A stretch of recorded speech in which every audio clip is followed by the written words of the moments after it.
Leave meeting. After the recording. I mean, you can go if you want. That was You got it mean. bad. How do you think Joe is? He lives with the werewolf hair. I hope you get glitter in it. I mean, Oh, he already has. it He happened at one already point. I has. went to the decontamination shower to get rid of it. It The doesn't true get all of fake it. curse No, is It glitter. it doesn't work. Yeah, even the decontamination shower can't get the glitter out. No. There's a Not rumor that he's can. been to a strip club because some of it got stuck to his uniform when he went to practice. Oh Um, no! Hi, welcome to the stream. I hope you know I'm writing this down. We should spray him with like love spell, like body spray too, and then they'll really think Victoria's he went to the, Secret. Yeah, then Yeah. they'll really think he went to the strip club. I mean, the entire locker room probably smells like Axe already, so it's like, can you really smell it over all that? Don't think. No, Axe I don't think exists so. yet. Love spell is That's true. far less offensive than Axe sprayed Hang in on, I'm gonna go large with that. quantities. I don't think Axe existed till There the was mid Yeah, probably it 2000s. some did other not. form of Yeah. offensive cologne that they had. What was the? I don't remember what it was when because they didn't have Axe when I was like, in middle school. But this kid just like bathed in like I don't know what it was, and like he broke his bottle in the boys' locker No. room, Oh no. and it was like just the worst. It smelled like foot, and No. yeah, like it was bad. Like it was Yeah. already not a great smell wafting from there, anyways. But For those wondering, Axe was started in France in 1983. oh, Really? It's in Europe and moved to the US and caught on in 2002. hmm. That's earlier than I Everything thought it we would can have. Using blame the Axe, French for. Does it get Yes. directly imported, or did the U.S. mess with the recipe? That's what I want to know. I don't know. That is your homework for this week. But anyway, hello everybody. I The should full probably report. get through the announcements so we can Yes. get to the stuff that We are, everyone in is fact, waiting for. Starting. If you are enjoying what we're doing and would like to support the show, there are numerous Numius. Numius. numerous affiliate links on our Beacons page, which you can find through the About section of our Twitch channel, or it's flying by in chat, or if you're on YouTube, it's in the description. If you want to find it, it's there. You're just ignoring the signs at this point. But And if Axe Body Spray wants to sponsor our stream, you can do that. We will not wear it, but they won't know if we don't because we can't smell each other. So, Y'all have no clue what I smell sponsor like. us, Axe Body Spray. But some of the affiliate links that you can go through are Hero Forge, Zenny Optical, Humble Bundle, Epic Water Filters, and more. We also have a coffee page where you can make one-time donations, or you can become a monthly member to get access to exclusive bonus content. There is quite a bit there already, or will come out. I promise.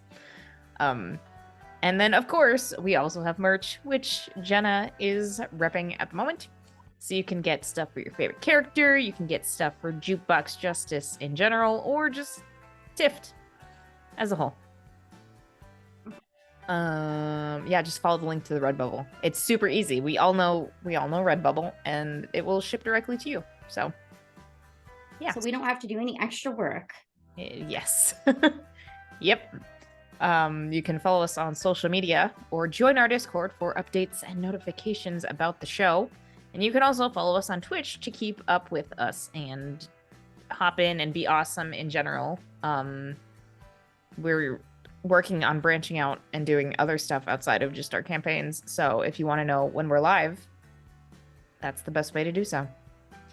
And if you're watching the VOD on YouTube, first of all, like and subscribe, because you don't want to miss this quality content that we have going.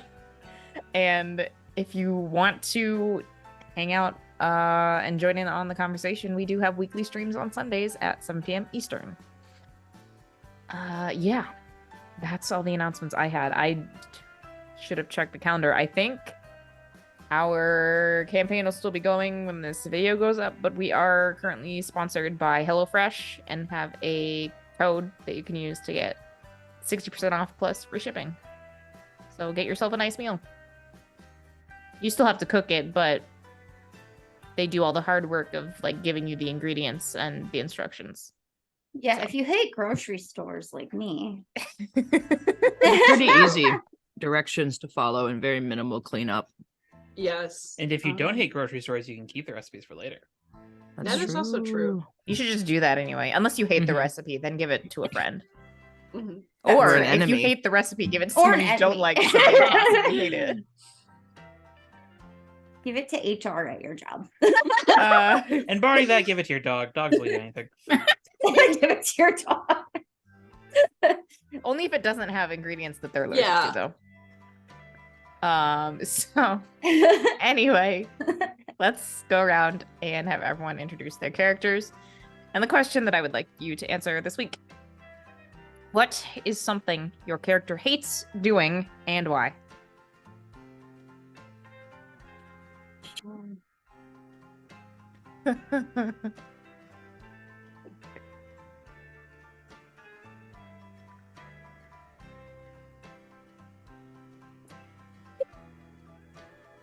There's a certain answer I could give here, but that would be a major spoiler, so I don't want to say that. Damn it! Should have saved the question for later. That's fine. Now we're just making weird assumptions about Joe. Or at least I am. All right. Could you repeat the question one more time? What is something your character hates doing and why? Okay. I should just start making key cards with the question and just hold them up. Mhm. Get a whiteboard Read and the just prompt like, on the screen. All right. I've got one for you. Okay. I'm Brianna. I play Cynthia Evans, otherwise known as Echo. And one thing that Cynthia hates doing is going to dinner parties because they're boring. So she finds subtle ways to fuck with people during them. That tracks.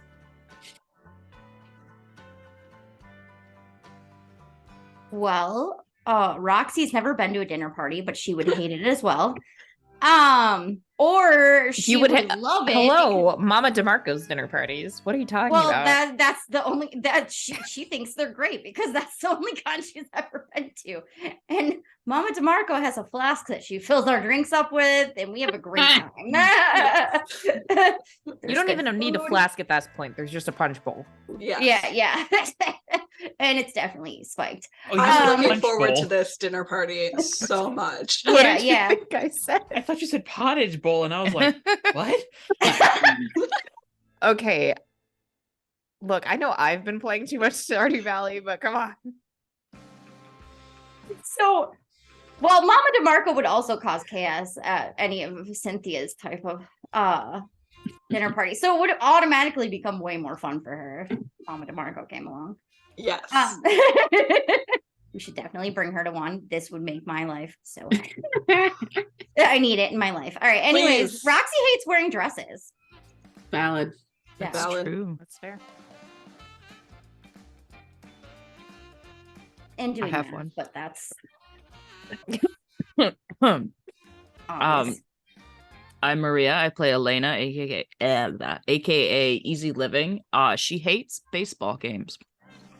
Like Okay. TV is fine. They attended one once as like a family unit for like because Jim had donated stuff and they're like, oh, he's our honored guest. She got hit with a fly ball. No. Never again. Oh. Like, no, because she could have stopped it, but like then you're just glowing in the middle of a stadium and that's awkward. Eh. Very awkward. Roxy actually played baseball in high school. No. Coincidence? I'll go next. I'm Tess. I play Sylvia, aka Valkyrie, and she hates playing by the rules, i.e., having to behave like a human. And Same. I at those dinner parties mostly, or when she's out with Natalie and having to go shopping, and she can't do Faye things or touch things because she gets in trouble. Also with Hecate, she's not allowed to touch things, and she gets in trouble a lot. So, This is why we have a area of things for you to touch if you want. There's like a room of things that she can touch. Their This is true. but we discarded all things. know that if Sylvia has the chance to sneak and touch something she's not supposed to, she will go for it. I think Yes. we should like the speaker system at something, and like I want it to like blow bubbles out of it and stuff. Like Yeah. that would be amazing. Just talk to Sylvia. We'll see what happens. Yeah, we'll see what happens. Please don't mess with it in the base, because then Cynthia's the one who has to fix it. Also, she doesn't like vacuuming the base because there's werewolf hair and there's glitter everywhere. And who knows what the vacuum will do after she's used it. Also The true. vacuum Closet. just becomes possessed. The It's a vacuum is black now hole. sentient. It is. Oh my god! You had the first one of those Roomba? little. Yeah, a Roomba. You had the very first Roomba. Like just periodically as we're like walking around, Invented you see the in background, Roomba. just like, Yes. Haunted It's Roomba. a lot of time for us though. It's actually surprisingly easy to clean the base when you have telekinesis. You just move True. everything. select dirt. Control Alt Delete. Oh, Just God. follows Fabulous. Roxy around telekinesis, Like rolling up behind her like a carpet. Roll her up in a carpet to keep her still while we clean. Cleopatra mode. All right. I guess I'm the last one here. I am Mr. Crow, alternatively just Crow, and I will be playing Joe Hatathli, aka Watchdog. And as Okay. for what Joe hates, I can't say the obvious answer here. So what do I want to say instead? Cats. No, he's actually pretty okay with cats. I think he hates having to repair his clothes. That's fair. I think he had to do it so much when he was young and it just was annoying. And then like once his mom married his stepfather, it was like finally I don't need to repair my clothes anymore. So it's just something he finds very obnoxious and painful to do. And then he got werewolf bitten, and now he rips a lot of clothes. Yeah. Can't put them all on the card to get replacements. Okay, I know even though he hates it, I'm just imagining Joe with like expert sewing machine skills just has like a singer in the corner of his room and Good old Yes. school. Really I'm good not at saying, it. I'm not saying he's bad at it. I am just hates saying it. it's annoying to Yeah. him. Okay. Okay. So I will go ahead and put a team in the pool before I read the recap. Make the reminder that we got to spend this friggin' team. You're up to 15. I have tried. I We've Team. tried Team. so many times. I've tried. I've 15. tried. 15. The problem is we have to be in the same space and somebody has to fail. Yes. And you have to Caveats. reasonably be able to help. Yeah. Yes. No. That's Also this. that's what that's why I can't help.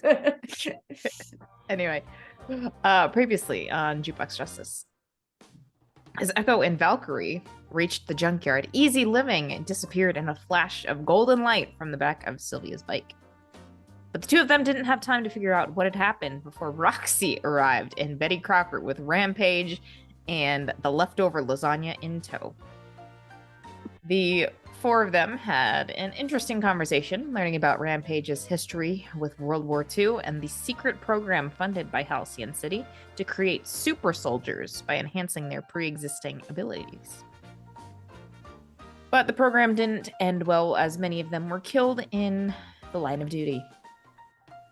Echo and Valkyrie managed to convince Rampage there were better ways to seek justice just before a massive storm began. The group called up Watchdog and explained the situation before they reconvened downtown where the woman in the ball gown was holding a man in a white lab coat over the edge of a building. An intense fight ensued wherein they were able to knock out the woman in the ball gown, now known as Tempest, and got her handcuffed before much damage could be done to the city. Instead of taking her to the police, however, Echo wanted to let the two of them go, much to Watchdog's dismay. That, along with some unclear communication between members of the team, caused some rifts to stretch deeper between different members of the group. So, let me just put on some more appropriate music here. Get a long shirt time. Yep.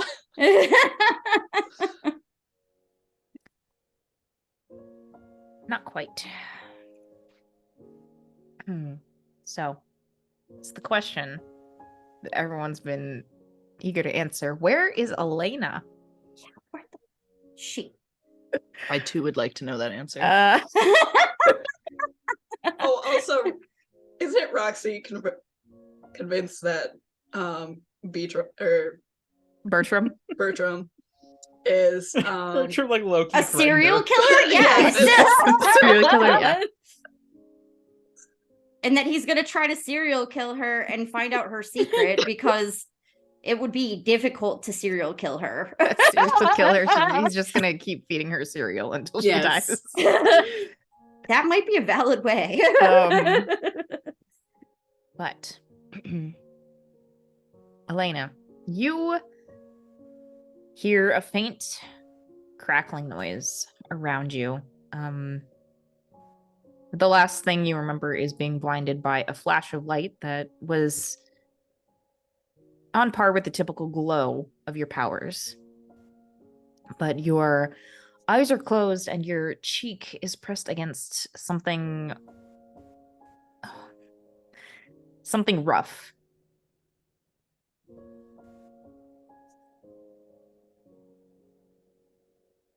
Valkyrie? Is anybody there?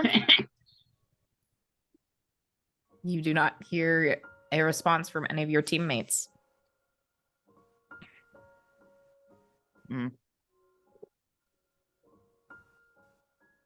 I'm gonna just kind of like carefully feel around for something. Light switch, I guess. I don't know. As you begin to shift and move around, you realize that you're laying down, and your hands are pressed against what feels like concrete or some sort of asphalt. Okay.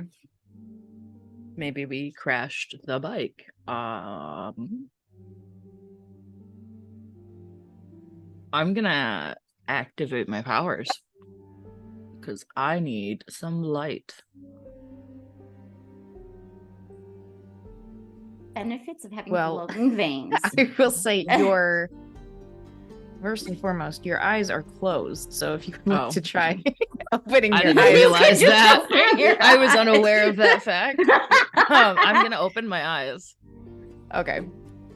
You open your eyes and see that the crackling you are hearing is actually pebbles that are rattling against the concrete around you. And can see now that it's very uneven. There look to be large fissures and cracks through this road that you're seemingly laying on. And now that your eyes are open, you actually see there is a little yellow, golden, reflective glow on the ground around you. And because you were feeling around, your hand and arm is within line of sight, and you can see that your skin is glowing. Okay. And there's nobody else around me. No motors, no upended motorcycle, no dead bodies. Dude, where's my friends? You push yourself up and start to look around, and you can see that there is No motorcycle nearby. You do not see any of your friends. You do see that there is a cityscape around you, and it's basically in a state of low-level destruction.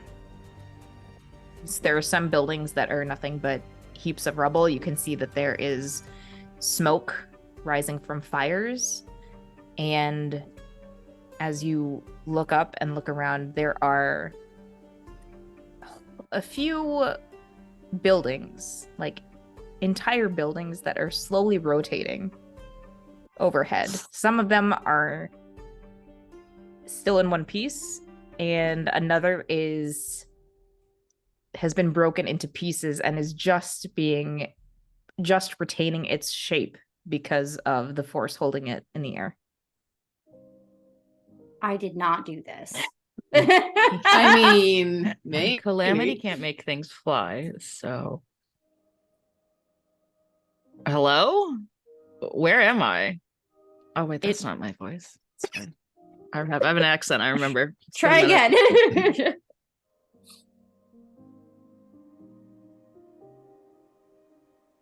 Is anybody there? As you call out and look around, you do hear a soft sort of whimpering sound coming from behind you. I will turn to look at it. You see huddled against a nearby building is a pair of young twins, maybe 10, 11 years old. They are both looking at you, their eyes wide. They, for the most part, seem unhurt, but are covered in dust and dirt.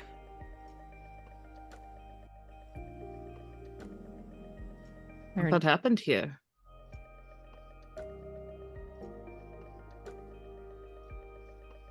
They continue to watch you, but neither of them answer.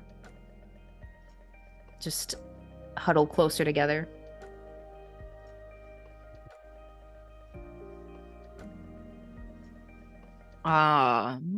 I will very carefully approach them. As you get up and start to walk forward, you are able to move, but feel exhausted. There's just completely drained of energy. And each step feels more difficult as now that you're moving, feel your powers still tugging on you, and take notice of a connection to the buildings that are floating in the air.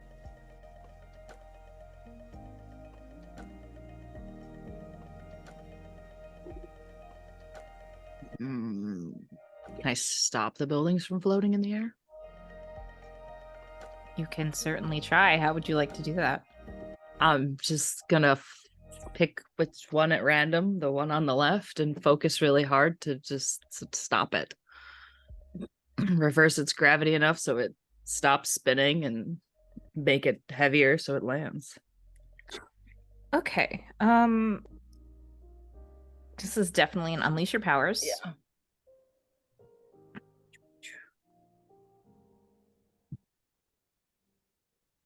I get to add +2.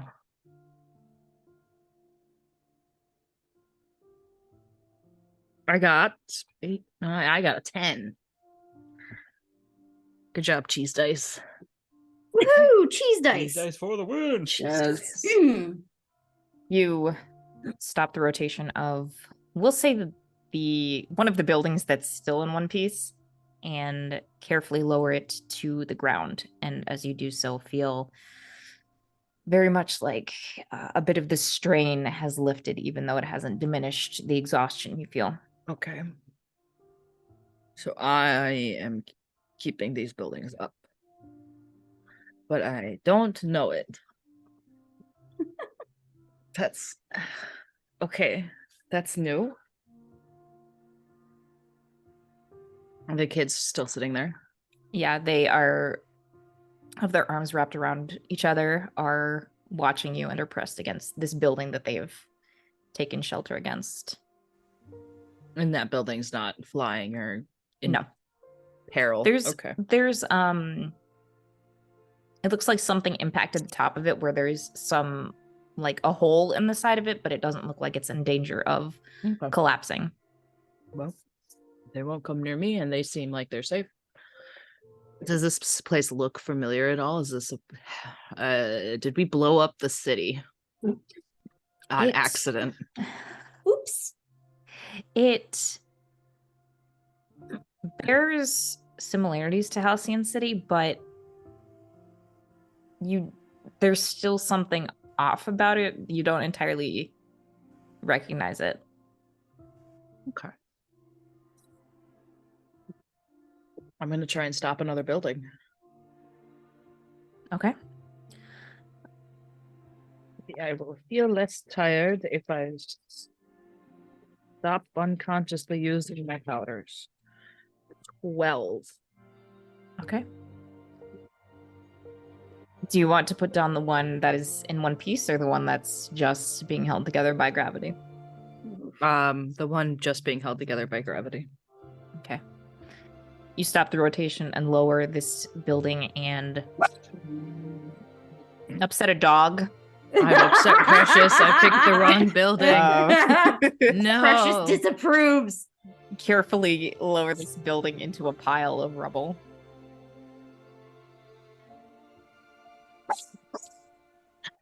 No change in the kids. Nobody news.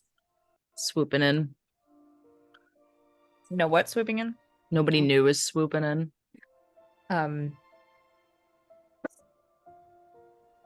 Hadn't initially, but as this second building is put down and there's a bit more noise coming from the rubble shifting and settling, you do spot a man jogging around the corner and turns down the street and faces you, and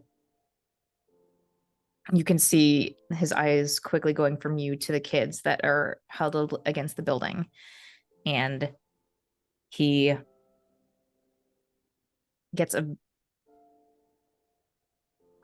pretty nasty expression on his face and starts to stalk forward and says, "Get away from them! Leave them alone!" And Are they yours? he'll reach down and pick up a rock and basically hurl it at you. It's a baseball game all over again. Oh no. I'll deflect the rock and just move aside. I gently walk away, carefully walk away. Okay. Yeah, he goes over, basically just positions himself between these kids and you, and still takes a very aggressive stance in your direction.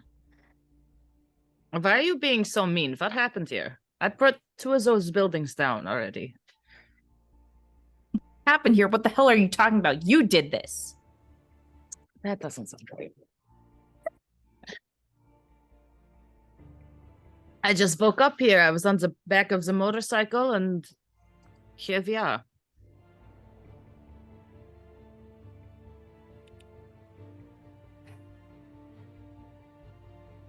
You mean you don't remember completely leveling half of the city? Just showing up in a flash of light and throwing buildings across town? I usually keep the buildings up. I don't throw them across town.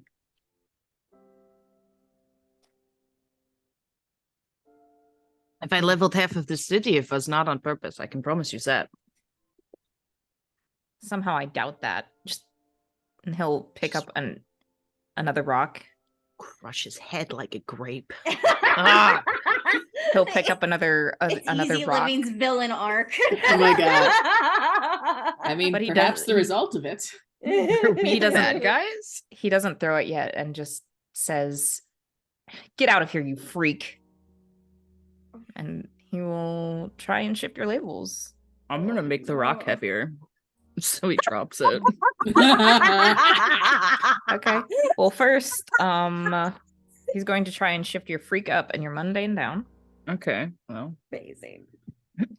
that's fine. You're Are gonna you just accept gonna it? accept it? Oh no, I don't. Well, I mean, no, I'll resist it.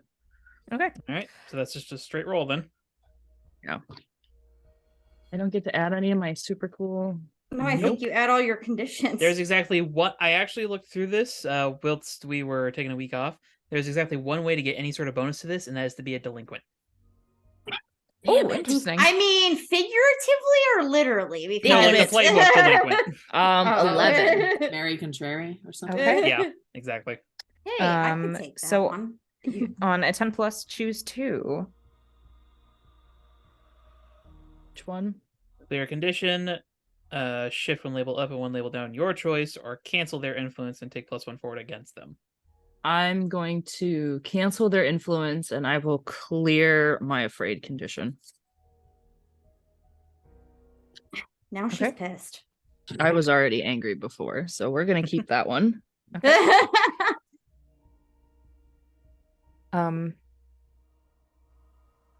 What do you say in response to this? What did he say? Get out of here, you freak. Yes. I'm gonna make the rock heavier, just out of spite at this point. Okay.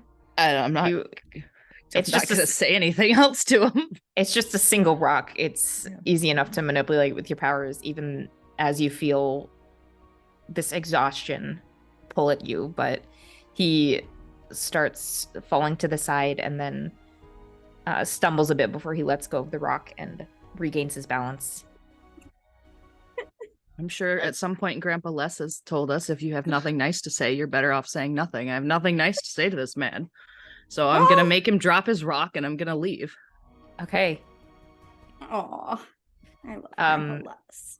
Yeah, after he drops the rock, he just sneers at you and watches you go. And you can probably catch the soft murmurs as he tries to comfort these 2 children that are huddled against like a this building. Turn him into a His head, pile of crush goo. his head. So where are you going? Away. Are you just walking, or are you going to try and use your powers to... If this Look. is some sort of weird mirror flip side halcyon, I will go where I think we were going to meet. the junkyard? Mm-hmm. I will head in that direction, and maybe there's a portal or some kind of thin wall I can. I don't know. Upside down logic. Yeah. Yeah. Okay. Yeah, you start making your way in the direction of where the junkyard is and do see a junkyard. Excellent. Excellent. You don't see any sign of your friends, though. What's the biggest, like, busted up car that's still kind of, well, it's all busted up. Mhm. But it looks like it was nice at one point. Like maybe Roxy might wander over to it like, oh man, this was a nice car. Too bad it's all busted. What if I can get pots for it? Yeah, I would like 1 catalytic converter, please. There's probably some, maybe a more of a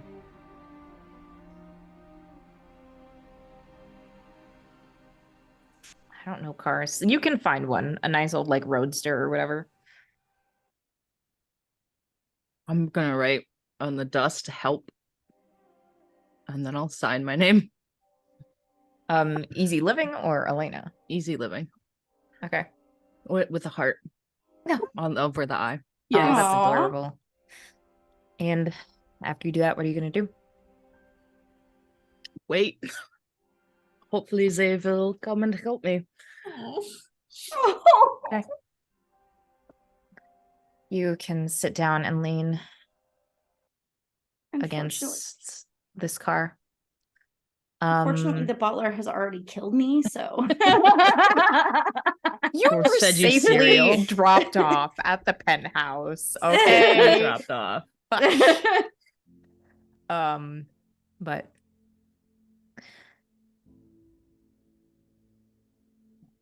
Cynthia and Roxy, you are in the base.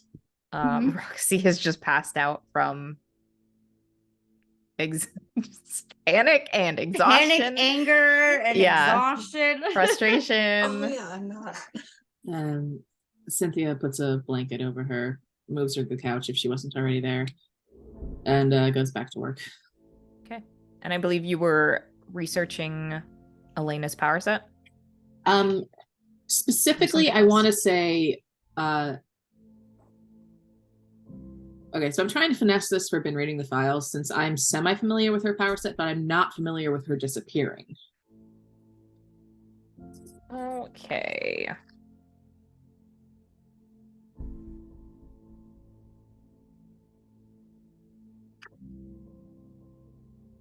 Yeah, I'd classify this as a superpowered phenomenon.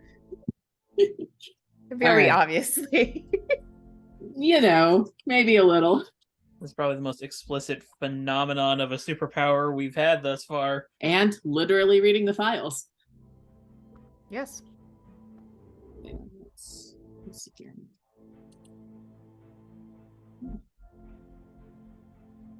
Okay, with my superior, that is a 10. Okay, so I'll tell you what. Okay.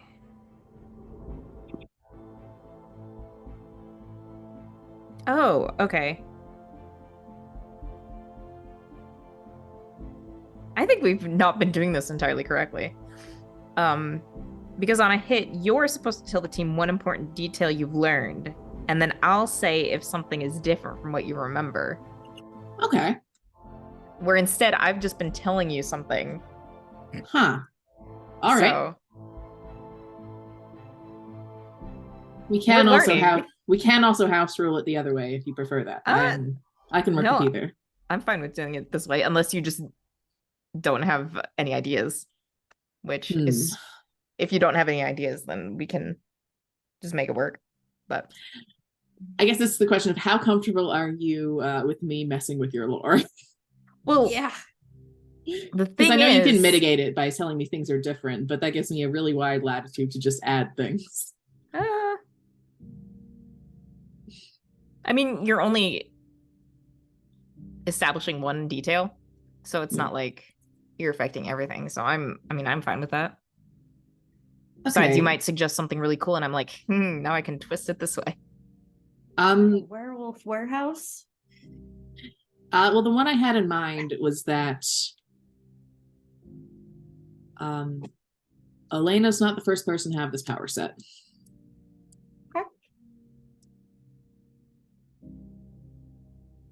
Okay.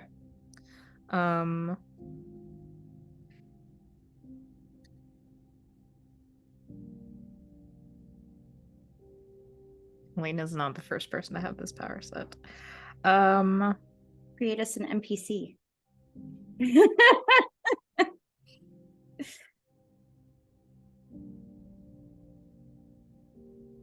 Ooh. Okay. I'm just gonna make this choice right now. Ooh. Oh, okay. Here we go. Well, Elena is not the first person to have this power set. There is the last publicly documented encounter with these powers came from an extraterrestrial visitor. Nice. Okay. Oh. And then you get to ask me a follow-up question. Aliens.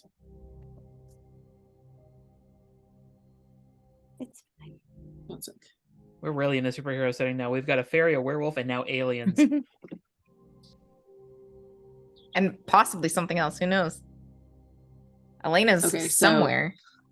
Okay, Possibly so fake clones of Roxy running around. I mean, so what you said was the last publicly recorded encounter with the power set was with an extraterrestrial being who had this power set. Yep. Okay, since I rolled +10, I get a follow-up question on that. How long ago did this happen? Hmm.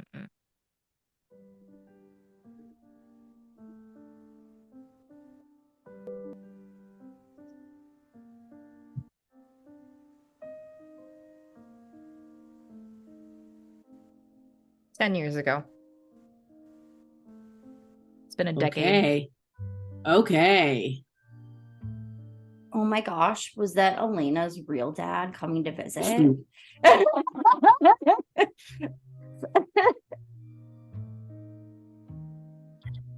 Okay.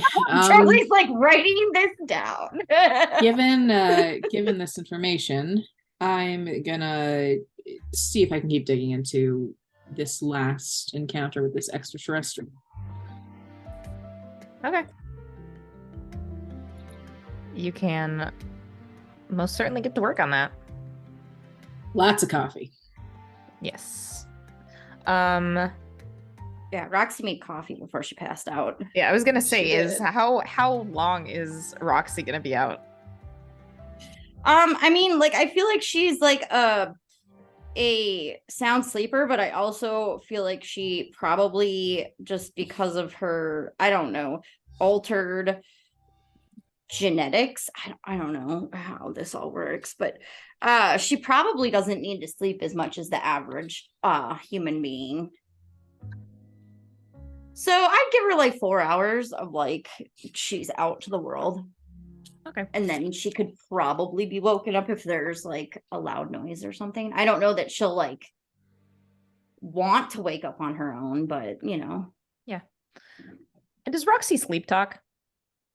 Sure, why not? Why not? We can make her a sleep talker. Is she dreaming about anything? I don't know. Let me see. If not, that's fine. You can just say Evens no. or odds? Evens. Evens for dreaming? Yes, she's dreaming about something. I rolled a 2. Okay. What's she dreaming about? She's probably having panic dreams about like Elena like disappearing into a void and stuff. Like,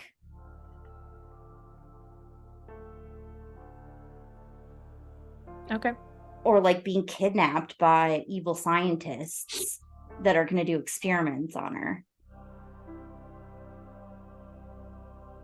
Dreaming about Elena being kidnapped by evil scientists? Yes. Okay. Or Yes. or dreaming about Roxy being kidnapped by evil scientists. Boy, Yeah. what does that say? Oh. Specify who's being kidnapped by. What need to know are you who's trying being to kidnapped in suss your out dream. my backstory? Okay, so while you're working, Cynthia, you hear some of this sleep mumbling from Roxy. What's some of the things that she'd say?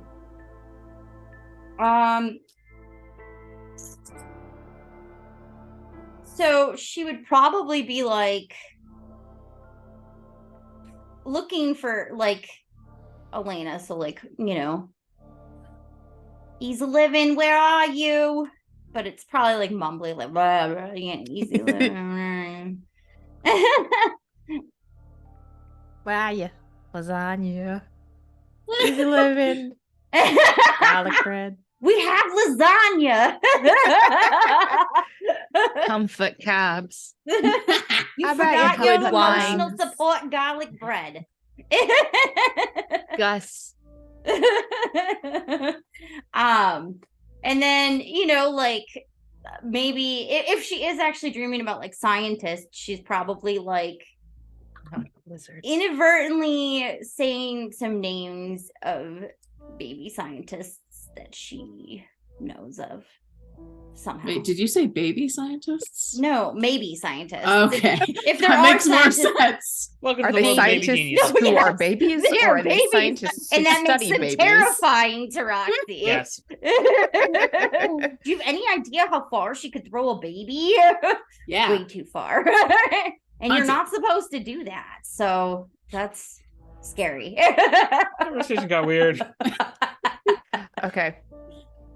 They're Roxy dreams. Of course it's weird.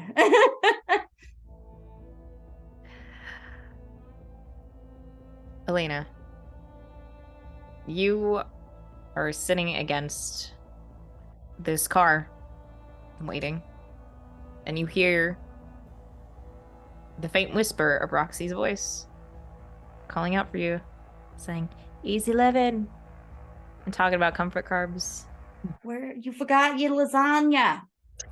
Can I tell which way the voice is coming from? You cannot. It doesn't really seem to have a specific direction.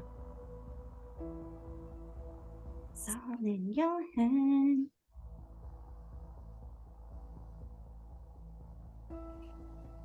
Gravity is not going to help me figure out the direction. Gravity has failed me. Throw an apple. It'll detect the sound. That's how it works. The key to your powers is an apple. Just like Isaac Newton.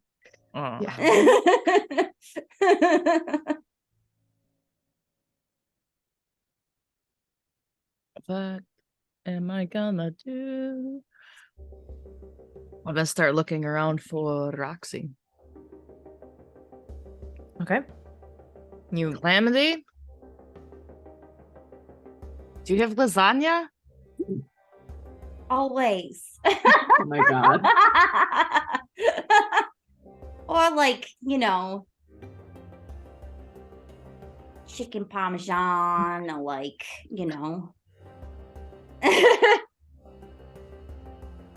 steak gorgonzola. Baked ziti. Raviolis.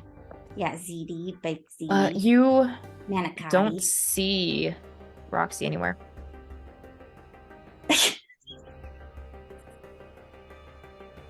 If I go in, it always sounds the same no matter where I'm walking around. Mhm. Okay. Just sort of like disembodied from all directions. Like a whisper on the wind. You have to come back and save me from the butler. Bertram's really scary. Rox, can you hear me? I'm just gonna start talking to her.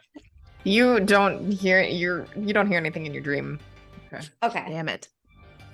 I didn't know if I was hearing her or not. I was just saying nonsense for her to hear, apparently. That's fine. No, I'm here for it. I'm just imagining you having a weird conversation with like maybe Dream Elena, and this is just what comes out. I want to charge up my powers. Okay. Because I need some burns to do something stupid. Do I don't- something stupid. I don't believe you have to Do roll to something charge up your powers. You just do it. I do. Because I have to add my Oh, you To condition. see how many. Okay. Yeah. Gotcha. 6, 7, 8. I have a new condition, Ooh. but I think I get burns. You I do. get 3 burns. What would be a good condition? I might take afraid again. Seems accurate That's for the fair. situation. Or hopeless. I have to. Why? There's so many things. All the feelings at once. We invented the search thing. We can just search for words. Yeah. I just want to see what the conditions are. I have them written down. Afraid, angry, guilty, hopeless, insecure. They all give me different negatives, though, don't they? Yeah. Yes. If you have your playbook open, it should say under conditions what the penalties are. Is it on playbook? I don't know if they're all the same, but afraid is to directly engage a threat. Yeah, I Angry think is they're all minus the same, but I don't have them. And hopeless is to unleash your powers. I am on the Nova right now. Yeah. Can I just not read? Is that If you look, it's under your labels. It's the section right below labels. It's on the oh my second. god, I just can't read. Okay. I don't think I'm hopeless yet. Okay. Maybe if this doesn't work, then yes. Okay, That's fair. we're a feared again. That's -2 to directly engage a threat, which, Mm-hmm. given circumstances, I don't think should be a problem for you. But Unless I have Hopefully to not. directly engage a Jeez. threat, I really don't want to. Well, if Run squish away. that man's head like a grape. I'm gonna Wasn't a overcharge. threat. oh, I'm gonna channel the full capacity of my powers to overcome an obstacle, reshape my environment, or extend my senses. I would like to extend my senses to try and figure out where this calamity noise is coming from. To Roxy's Specifically, the Roxy calamity, not just the general calamity. Yes. Right. I'm Okay. gonna spend 2 of my burn to take +10, and then I'm gonna unleash my powers again. Nice. Oh, Nobody's Okay. gonna believe her when she wakes up and can find Um, Elena. Alright, you do it. All right. 8, And- 9, 10. That's a 20. I think you just take. You just get a 10 Yeah. plus. Yeah. Something You don't have need to roll. Oh, I wanted to roll again. Leave me alone. Okay. You missed out on all the rolling last episode, so Yeah. Fair. It's fair. okay, you extend your senses to try and pinpoint where Roxy's voice is coming from. And it's the best way I can describe it is almost like it's being transmitted over like a little, like a cable, like thinking of like a phone line. Do you still have your communicator? No, it's at work. No, I'm I would asking have Elena. mine. Yeah. Oh, Yeah, Elena does. I'll take out my communicator. Is the noise coming from that? No. Okay. It's just coming from a cable. It's I'm gonna try and find not it. necessarily not a literal cable. It's just that's the sort of feeling you're getting. Like there's a wire thin connection that is allowing Roxy's voice to reach you.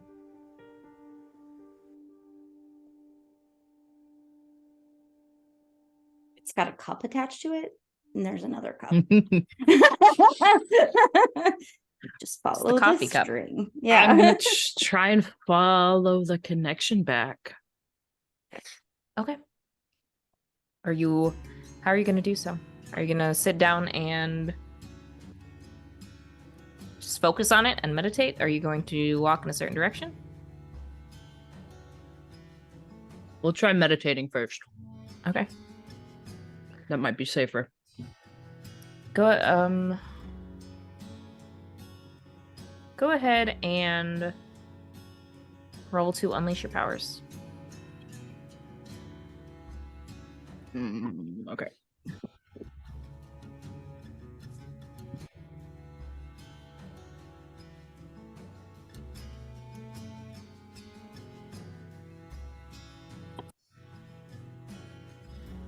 $11. Dice are on fire tonight. You sit down and Cheese focus dice. on Nice. on Roxy's voice and picture this sort of connection in your mind. Do you have any specific visual that you think Elena would use to ground herself, or would you just like me to describe something? Probably a visual of home, which currently is the tower. Okay.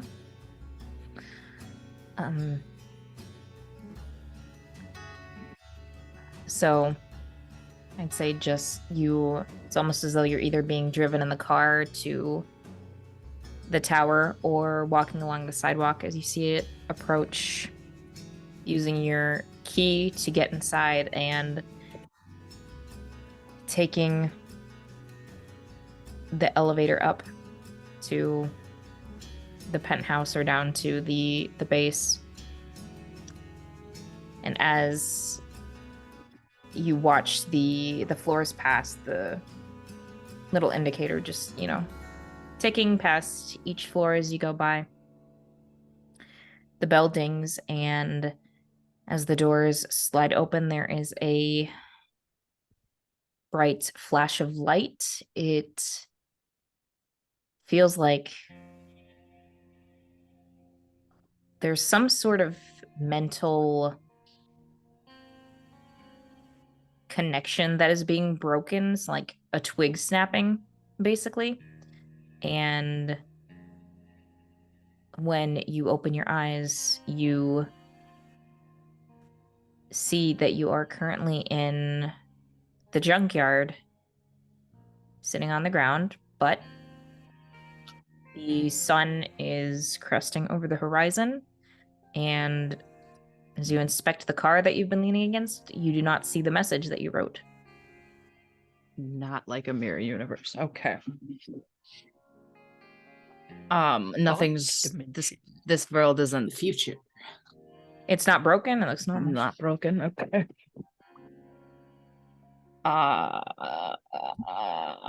Okay. I'm gonna get out my communicator and call Echo. What do you say? I saw we were meeting at the junkyard. Echo, you hear this come over your communicator. I dive for it, basically. I mean, it's on my table next to you. I'm like, "Holy shit, Elena, is that you? Yeah, I think so. You think so? It's been a weird afternoon.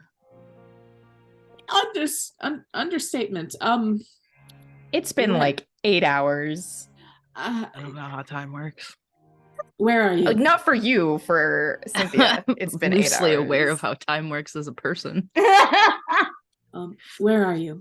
As a junkyard, I saw we were meeting here. I don't know. Should I go to the penthouse? 8 hours ago, you disappeared in the middle into thin air. Yo. I can come get you if you like. If you don't have another way to get here. I mean, I could fly. That would be good.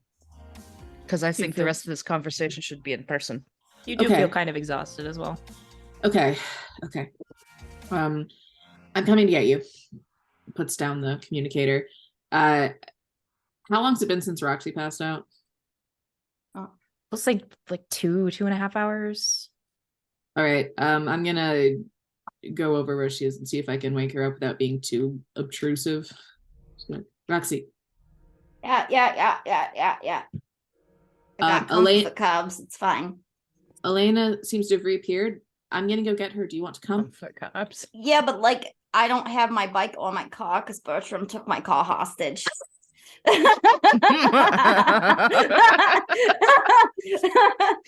Maybe I could borrow Sylvie's bike. I don't have my bike isn't here either. Oh no, there's no bikes. It's with Yeah, where the heck Rampage are and you? Tempest. Rampage has it. I think I still have my bike here. Yeah, I drove Yeah, it back to the. I drove it to the junkyard, and then you drove it home. Cat, get out of here. And then I took the car over to Elena's to go. How about we stop at Elena's? I drop you off with your car, and then we Yeah. both head. She's at the junkyard. I need don't Polly know Rocket how- back. Okay. Can you leave now? Yeah. Okay. Yeah. And Echo, who never really took the suit off, but did take the mask off, just puts the domino back on, puts the mask back on over that, puts the hood on over that.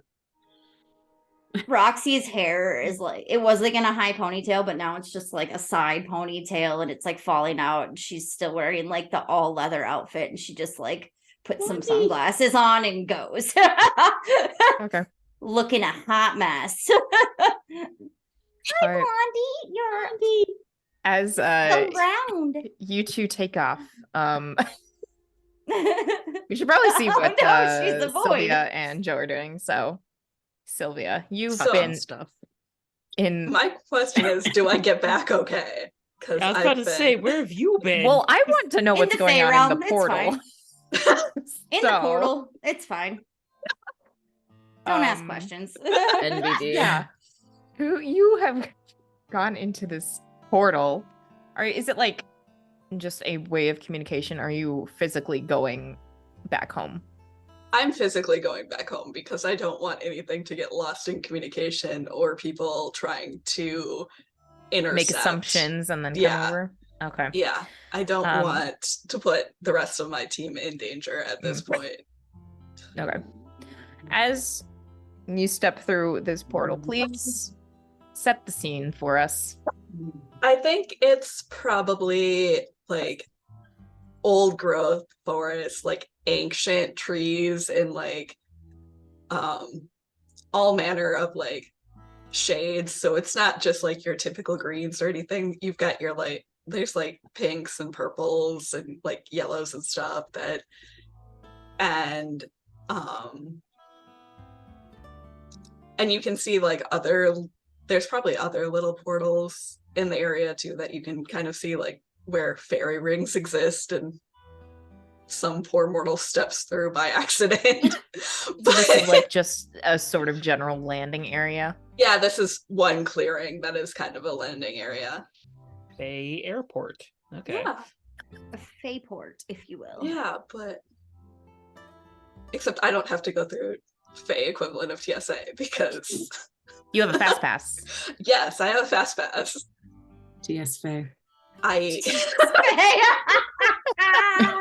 No one really wants to mess with Sylvie because Sylvie does have some rank, even though she's kind of on the outs right now. So You still command respect, even though you're kind of not. I'm kind of in trouble, Yeah. but everyone knows who my superiors are and that waylaying me might be a problem. That being said, I'm not going to send superiors per se. Yeah, I was gonna say, who are you going to talk to? I think I'm probably gonna try and I feel like there's probably like some arcanists or people or Fae who are more in touch with world lore, and I'm gonna try and see if I can figure out anything through them. We'll say they're like a group of the equivalent of like hermits? librarians Or like something. monks? Yeah. little Yeah. Fey monks. Yeah. Okay. Funks. Funks. Yes. Little funks. You can. Well, they probably have a little settlement or a tower that you can go to. Yeah. I'll probably go to that and try and avoid my superiors at least, maybe. And any like probably most of my squad too, my previous squad too, that just because I'm worried that they'll ask when I'm coming back and I don't have an Previous answer. what now? Okay. I'll say Squadron. that thanks to the placement of where this little monk area is, it's more on the outskirts of the main hub, the main settlement. So you're at less risk of being discovered there. And just with, even though you haven't been here a while, you still have a large working knowledge of it, so can pretty easily navigate the forests and clearings and everything to get there without being seen.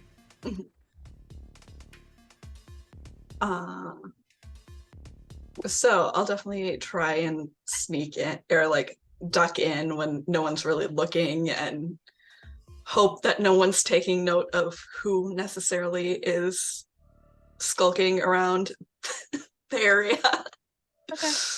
Yeah, you can skirt around one of the buildings, and then I think as you're turning the corner to go inside, the door opens and you pull back, and these two people walk out and have journals and scrolls in their hands and are just quietly conversing with each other as they move on. But then you can swing around and slip inside. Yeah. I'll probably look for someone who looks like they're in charge more so, or like, because I don't know jack about their organization system or anything. Yeah, I'll say you find yourself in a large open space. There are tables and cushions around and large bookshelves that line the walls, and there are larger like tables and desks in the center. And there's a similar to a library, a main front desk where there is another member of the Fae wearing some well-kept robes. Their hair is pulled up into two like little buns on the side of their head, and they are carefully making notes in a journal. It seems they have like 3 other books set out, so they're doing a bit of cross-referencing and making notes. I will go up to them, maybe turn on the pheromones a little bit to make someone more predisposed to liking me, and say, Mary met friend, I'm here to inquire about potential occurrences of mortal power sets in the past and how they develop. And this was the first place I thought to look. They look up from what they're doing and blink at you a couple times and smile and say, huh.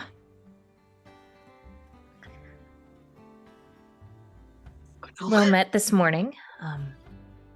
That's a rather interesting area. We don't have too much documentation on mortal power sets. Is there one in particular that you're doing research for? I am currently researching for the hunt regarding a power set involving gravity and potentially how it could evolve into teleportation or traveling of some sort, or powers of that ilk. I and see. if we've researched previous power sets or witnessed them. They step back and say, give me one moment. And they hold up their hands and their eyes begin to glow this soft pastel green. Mhm. And there's a little gentle breeze that fills the library. And as the glow emanating from their eyes intensifies, several of the books that are out sitting on tables flip open their pages, quickly flipping through, and then the book falls shut. Other tomes that are sitting on shelves are like magically pulled out on their own, and a similar situation where all the pages are flipped through before they slide back into their spots on the shelves. And eventually the wind begins to die down as many of these books are gone through before this librarian smiles as the glow fades, and they extend one arm out to the side, and a thin book lands in their hand, which they pluck and set down on the table and begin to peruse. Mhm. Eventually finds the page they were looking for and says, don't think this is entirely what you were looking for. There have been some reports on teleportation specifically. It doesn't look like there is too much evidence on it being gravity related, though. Mhm. But this teleportation power set has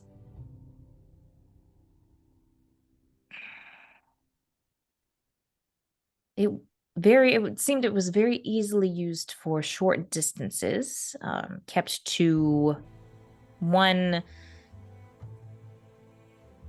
terrestrial area mostly, but did have, in more extreme cases, the ability to travel a moderate distance through space to another terrestrial location.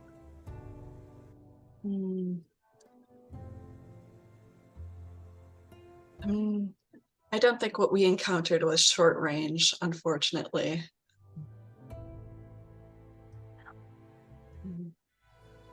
Apologies for not having more reference material to It's aid you in your research. understandable. Our knowledge of humanity and its power sets are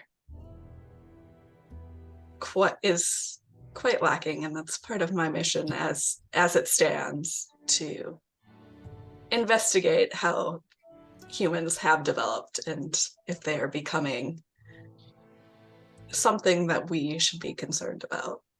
Of course. And there has been evidence in the past of these power sets evolving naturally themselves, so certainly something to keep an eye on. But if you are able in the work for your mission, I would certainly appreciate gathering any knowledge you may come across, so we can add it to our resources. Of course.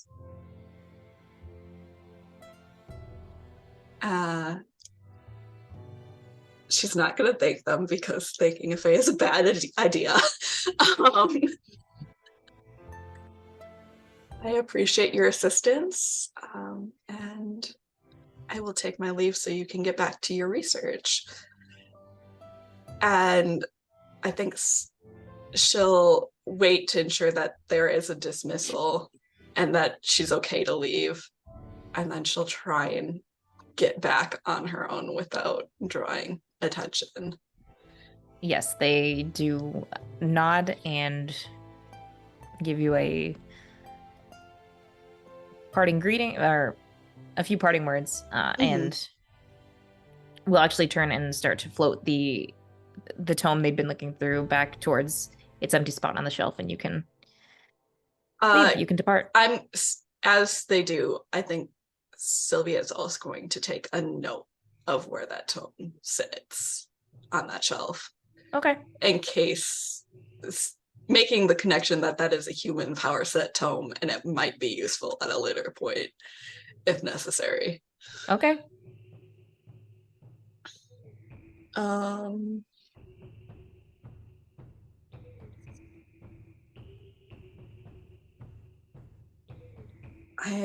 I'm definitely gonna try and edge back. There's no one I really want to make contact with at this point, and I don't have further instructions or anything from anyone that would have influence over me at this point, and I don't really want to check in and potentially bring further directives down on myself. So okay, you can easily navigate your way back to the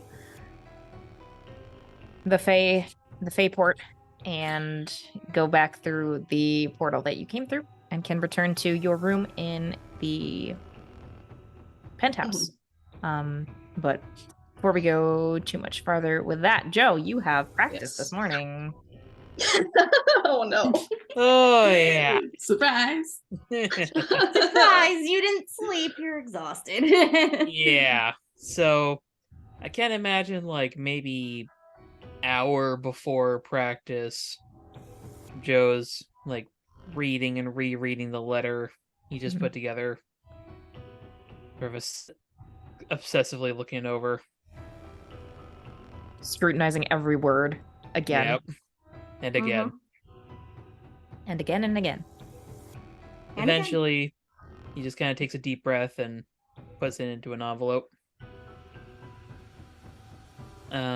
He'll then take a quick shower and get his gear. He'll grab the super strength notebook that Henry had put together and the letter. Okay. Stuff them in there with the communicator, which at this point he sort of begrudgingly puts the communicator in his gym bag because he is like halfway dreading another call within a 24-hour period. That's fair. Yeah. And he's gonna go ahead and head to practice.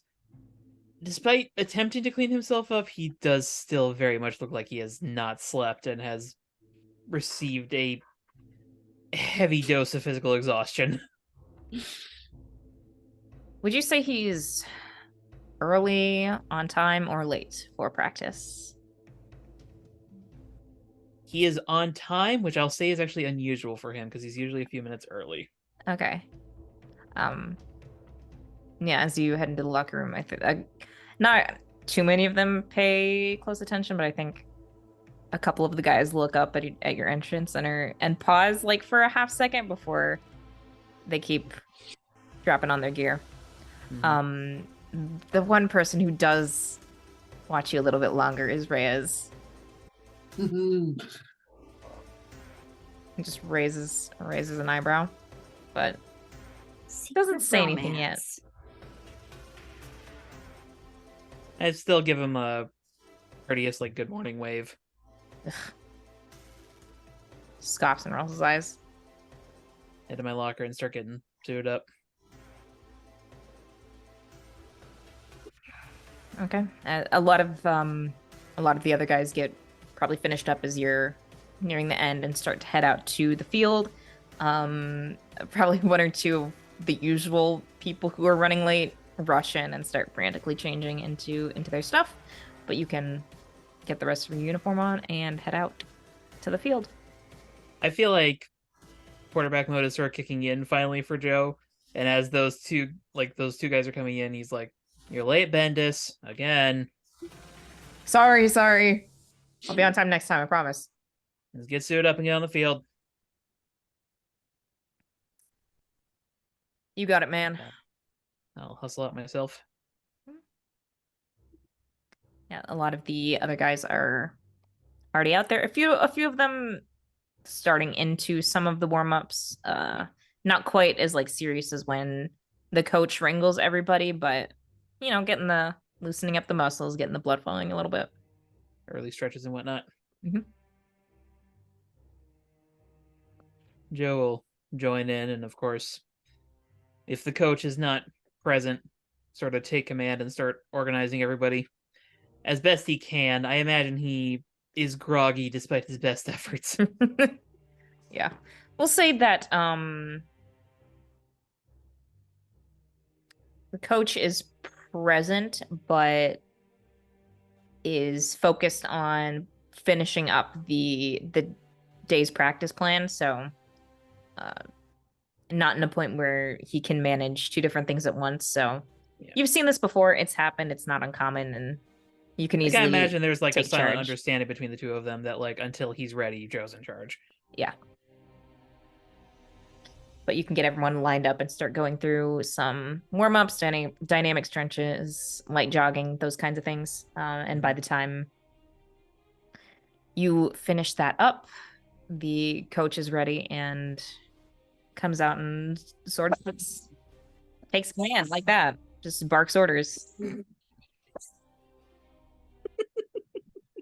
Telling you to get in formation and run drills and all of that.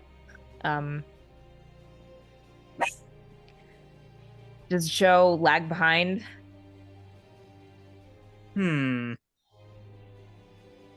I'll say he lags behind for the performance that he would normally do.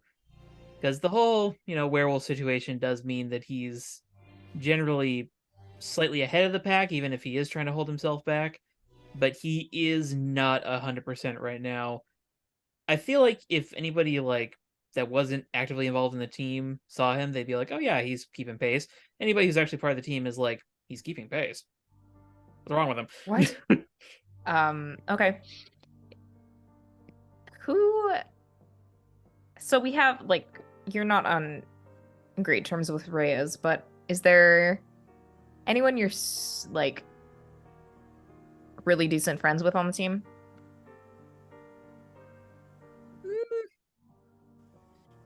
I imagine Joe's friendly with basically everybody.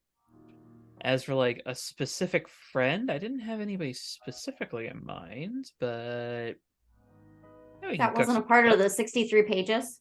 64 and no. All we care about is the girlfriend. We don't care about the best friend. There was about 15 pages. I mean, to be fair, Joe's the kind of person who's like, everybody's my best friend. The best friend is Tony. We'll say one of the like a kicker, like during a water break, one of the kickers comes over and claps Matthews. you on We'll the call him shoulder. Matthews. Matthews. Okay, Matthews comes over and like claps you on the shoulder and says, "Hey, doing all right, man? Looking a little Yeah. tired today." Yeah, sorry. I tried a new personal workout routine yesterday. Think I overdid it. Wow, I mean, we'll have to see if it puts you in any better shape, because if it was that intense, you might really get ahead of the game. Yeah. I guess we'll see. Yeah. That's what I get for working out alone, I guess. Yeah, next time the schedule time with one of the trainers, I bet one of the new assistants, I heard she's pretty hot. She might be able to give you help you stretch out a lot. Noted. But, Henry might not appreciate that. Hey, what's wrong with a little stretching out? I'm not saying nothing wrong with that. I just throw the towel that I was using to dry my brow out. I can't talk. Gotta dry the bra out. Yeah.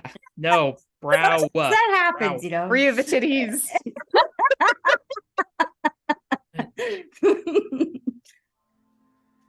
I just throw the towel that I was using to dry my brow out, at his face, and I just say, let's get back on the field, doofus.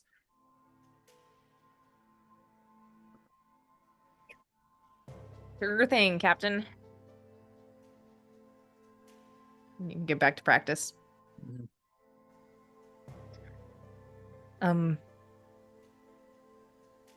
Yeah, the afternoon is pretty standard for what you typically go through, but definitely a little more draining than usual. So once you get through the final practice play that you were going through, the coach blows his whistle and says, "All right, circle up for a quick debrief, start doing your stretches, and then we'll be getting out of here." Yes, coach. Everyone jogs in and can start doing some stretches, grabbing some water, and the coach goes through his after practice comments, which, nothing super stellar today. Some of a bit in line with recent practices where some of the same mistakes are still happening that need to get ironed out and such, but nothing overly critical, so that's always a good sign. And the coach flips his notebook shut and says, "All right, boys, hit the shower." Yes, coach. Let's go, boys. And Joe leads the charge back to the shower. Definitely gets a little bit ahead of the pack just to double check that nobody messaged him on the communicator.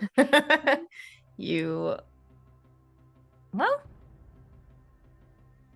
that depends. We'll have to see how that conversation goes. So I think that's a good time to take a quick break, and then we can reconvene at the junkyard to see where the fuck Elena went. Yeah. All right, so be back peek here. into a couple different worlds. Yeah. Yep. A little bit. Just a tad. Just a tad. A little bit. It'll be fine. It's always fine. We will be back in a...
In But- defense of the trees, like the sun is better over across the river, so like It's true. They gotta go Exactly. get their sun in. That sounds Yeah. like some sort of proclamation in defense of trees. I was about to say, are you the Lorax? Chaotic energy is here in this Chili's tonight. I thought this was a Denny's. oh shit. I thought this was a I thought it Wendy's. was Waffle House. I'm banned from Chili's, ready to guys. We gotta fight. go. Okay, TGI Fridays it is. You got banned from Waffle House? What the hell did you do, Maria? No. From Chili's. Oh, I thought you said Waffle No, House. not I was Waffle like, House. damn, how'd that happen? Certainly not from fighting. Gluffin's Academy of Witchcraft. The specifics. I shouldn't have looked at the camera. Gluffins. The Gluffins Academy. Like the Guffins. that go through the Gluffins. The Jazz Gluffins. The Gluffins. Gluffins. Gluffins. Gluffins. Gluffins. Gluffins. Gluffins. Gluffins Academy. Gluffins Academy of Witchcraft. Say Gluffins. Gluffins. McGluffins. The McGluffins. You know, I The, do want the Gluffins McGluffins. the Gluffins McGluffins. I mean, at He least says two like he's, people need to be in the same area. Yeah. He says like he's with anybody else on the team at the moment.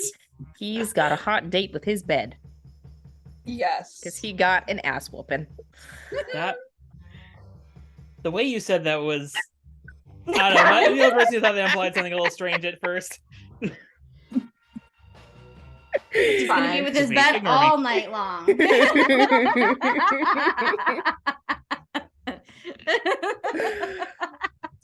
Previously on Jukebox Chaos. Justice. Chaos, yeah, pretty much. Chaos. Calamity, that car's got a license plate on it. You might want to lose it. All right. She just rips the license plates off her car.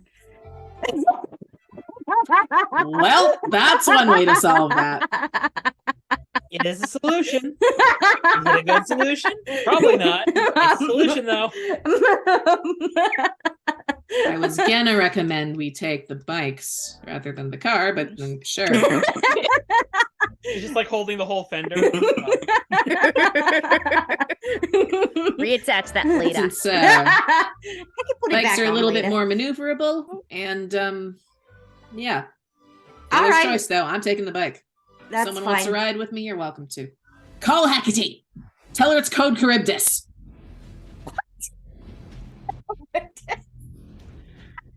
I'm imagining Watch Dogs just looking at like, Watch Dogs just hauled himself over the side of the rooftop.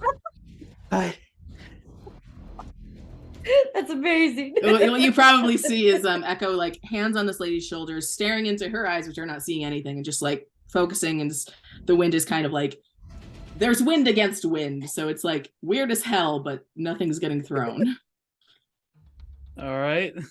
Wind against wind, I'm imagining bolts of lightning coming down and like other bolts of lightning crashing into them, so they're just like connecting. Just like forming This arc is lightning so in the bad. air. Yeah, Yeah. it's I'm so definitely bad. trying to avoid getting hit by any of that. It's fairly well, yeah, there's probably some ricochet, but a lot of it is like two storms literally fighting each other. Yeah. I mean, do I have a comm frequency for Hecate? I don't know. How I often do assume we we all talk do to in her? case Probably of would. emergencies. I Yeah. think you've probably given us an emergency one that's like only use this when you're not. Yeah, Don't do this piss if you her think off. you're gonna die. Just yell Sylvie, Charybdis. I mean you. Do not just bug Hecate. But Hecate, I have questions. I need them answered. I mean, You know, whether you I'm- actually do it is up to you. That's just what Echo shouts. My comm gets turned off.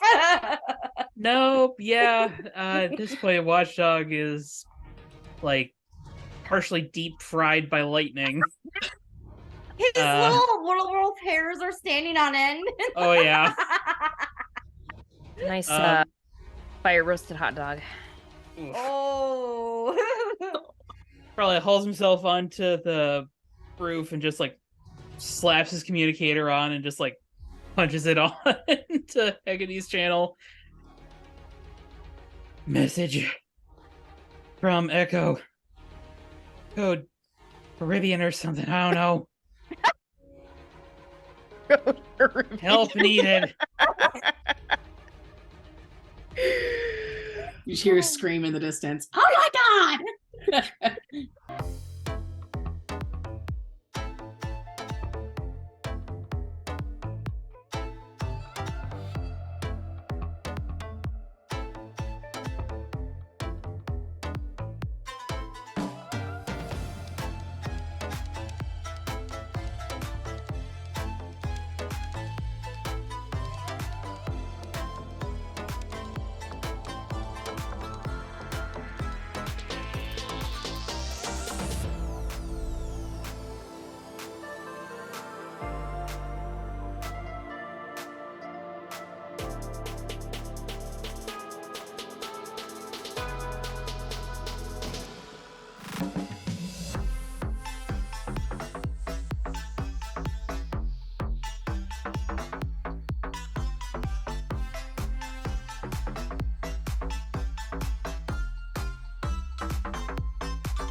No shenanigans allowed.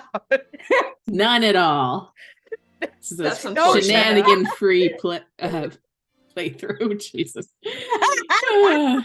Oh, I think we're like 99% shenanigans by volume. yes. Uh-huh. Yeah. Uh-huh. Anyway, okay. Roxy and Cynthia are headed to the junkyard. Yes. It's weird being on the back of a bike. Sorry. It's okay. If I was gonna let anybody drive me on a bike, it was gonna be you, Cynthia. That's sweet. Maybe Okay. Sylvie too. We'll see. She's got her own bike. Yeah. Yeah, no, I'm just heading straight to the junkyard. Okay. You can get there, and as you Oh, I do want to say before we headed out, I did leave a note for when Valkyrie returned. Okay. Saying where we had gone and why. That was And- nice. I told Calamity to put the helmet back on because we don't need her identity to be seen with my superhero identity. okay. Oh yeah, that's a good point. Puts the helmet on. Also, There's like a bike ponytail safety. sticking through like the just a hot mess. Hot my mess right God. now.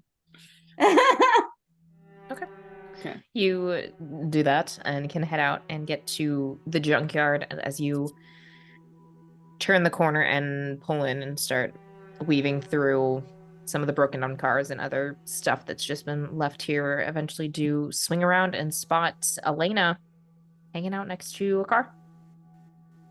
Gotta I pick pull- up the car too. You guys pick up. Right. Yeah.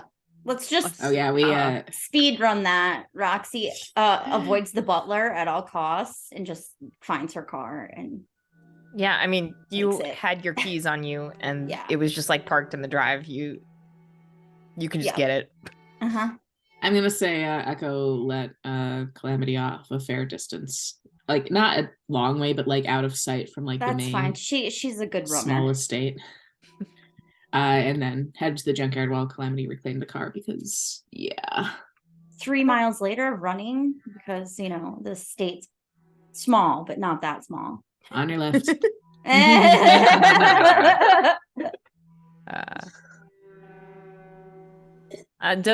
Would Roxy speed to get to the junkyard? Like, would to the point where you'd get there roughly the same time, or would Cynthia attempt get there to. first? We're very competitive on who can be the fastest. So yeah.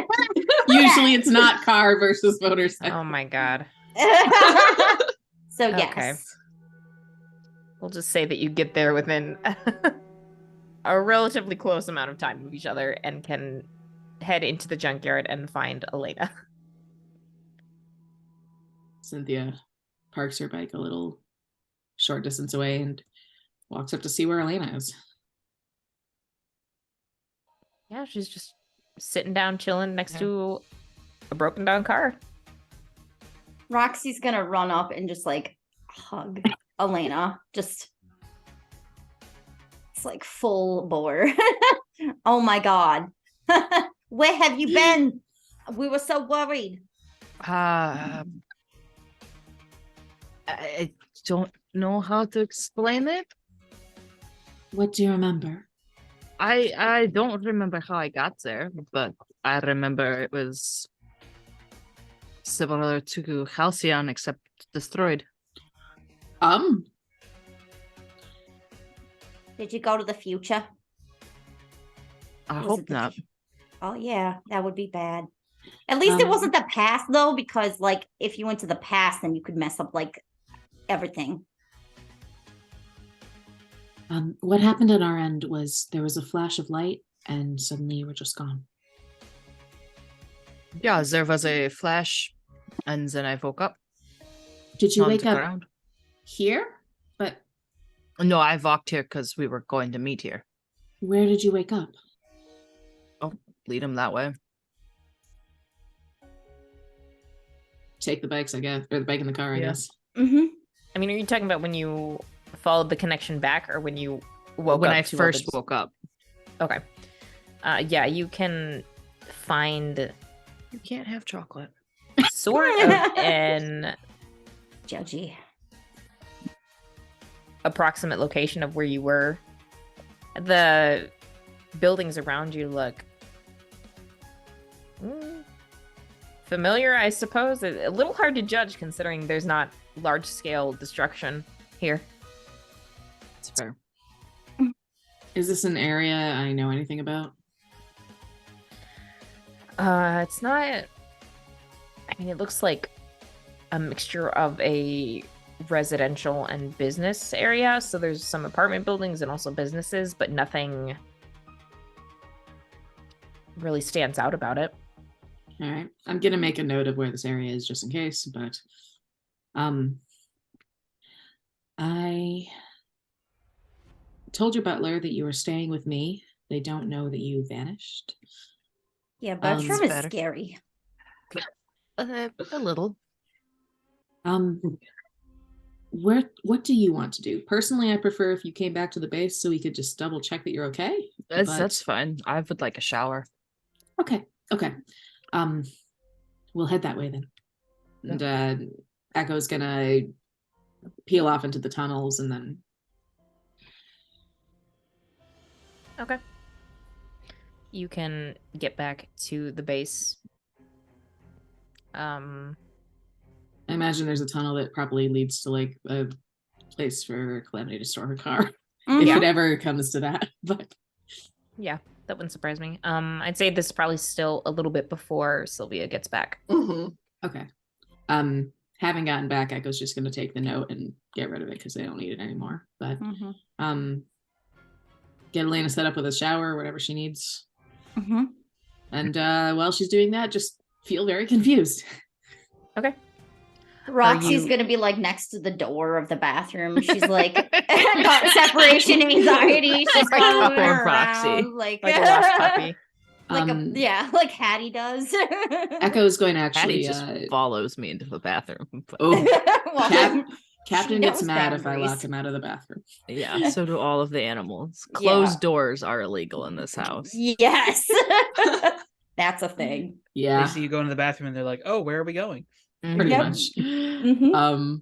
But then Cynthia's gonna actually take some time to write down anything that Elena told her about the experience, just to compare it to her notes. She woke up. Everything was destroyed. Some stuff was suspended in the air, and she brought it down. Being there made her feel tired. Okay. A man accosted her. She did not squish his head like a grape. She emphasizes that. She did That's not. very important. It's like, Roxy just like nods, like she understands completely. Yeah. Writes on the notepad, Valkyrie having bad influence. yes. Heles says, if you have nothing nice to say, you don't say anything. And I did not say anything else to him. And I did not squish his head like a grape. And I went to the junkyard. And then I heard Roxy You heard me? calling Easy Living and something about lasagna. Oh yeah, we had lasagna when you were gone. I'll That's like okay. okay. I'll get more on Sunday dinner. I'm sure she's gonna make everything. I'm pretty sure. Every You possible said- variation Yeah. of pasta. Yes. I focused on Calamity and envisioned myself walking in here. And here we are. Aw. You said that the buildings were floating and that you brought them down. Did it feel like they were floating like when you make things float? Is that how they felt? Yeah. Yeah. You were actively suspending them in the air. And the Okay. man said that you were the one who did this. Mm-hmm. Well, sorry. There's a few options. You could have traveled to the future. If you turn evil for some reason, please don't. Could be an alternate, could be a parallel reality, could be I think lot of by things. traveling there, I broke everything. Oh no. What do So you as mean? I long hate as when I I break never everything. go there ever again. I guess what I'm saying is it could have been you, but it could have also been a different you. Like a future Elena? Like a future Elena, like a parallel Elena. A Like maybe one parallel, that's like a evil? bizarro Elena? Yeah. Okay. A Paralena. Paralena. I need to do more research on this. I don't know what's most likely at this point. Do you know, did you feel anything specific before you disappeared? Tired. Tired. Like the first time when you disappeared from us to wherever. Mm. There was a bit of pressure surrounding you and a tugging sensation. Pressure in the tug. Okay. Making notes like a dog. Calamity's just nodding like And when she did you start understands, feeling but that she way? doesn't. Doesn't understand anything. On a scale from smiley face to frowny face. Which of these facial expressions did you feel? If I were to give you a semantic differential scale between happy and unhappy. Okay. Yes. How would you rate your current pain levels? I need you to take this depression inventory right here and this anxiety inventory, Oh my god. and then we'll do a mini mental health status exam just to make sure that we're all sound. Okay. Would you mind if I checked you over just in case? Sure. Better safe than sorry. And Cynthia is going to basically use what she knows from her sister, watching her sister do her work, and do a general layman's checkup. Okay. I'd say as this is going on, Sylvia returns. And I'm assuming, is the entrance to the portal in your bedroom? It Up is in my and- bedroom. It's in the closet. Is We it in the can't Yeah, hide it is in the closet. closet. I think Coming she out of the closet. pretty much burst out of her room after ensuring the portal is closed, sees Echo. And I mean, Izzy They're in the living. base. Yeah. Yeah. Wait. Oh yeah. So I guess she'd run downstairs, knowing that Echo is downstairs, Mhm. Yeah. and sees this, and would probably activate her own biokinesis and see if she can sense anything wrong, as well. Okay. Don't even say Um, hi, just like, are you okay? Yeah. I would say that oh, that's interesting.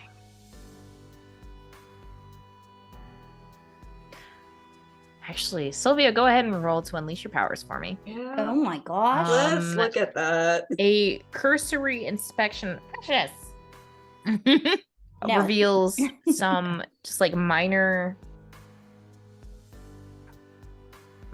like surface level abrasions on one of Elena's cheeks and some of her hands, but it just looks like some small scratches that would happen from That is a 6. You know. So no.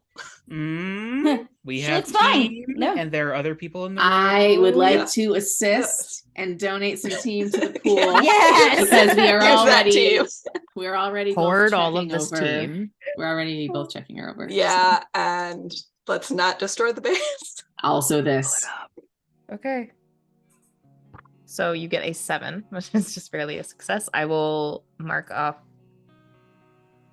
one of these teams. So we're back to 14. For team. 14. For team. Yes. And yeah, so you see some minor like surface level abrasions, Mhm. Cynthia. And do you have any Conditions? specific idea of how well, would you like to mark a condition, or would you like me to tell you how the effect is unstable or temporary? Oh.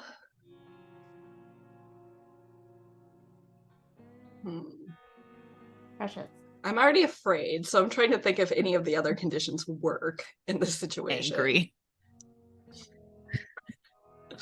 Wait till you hear about the guy. I think rock Oh yeah. I will throw that whole man into a I will rock. throw this man into the portal. I think she's feeling insecure because she went to looking for stuff and she didn't actually find any useful information to help. Okay. So I think that's fair. Do you have any sort of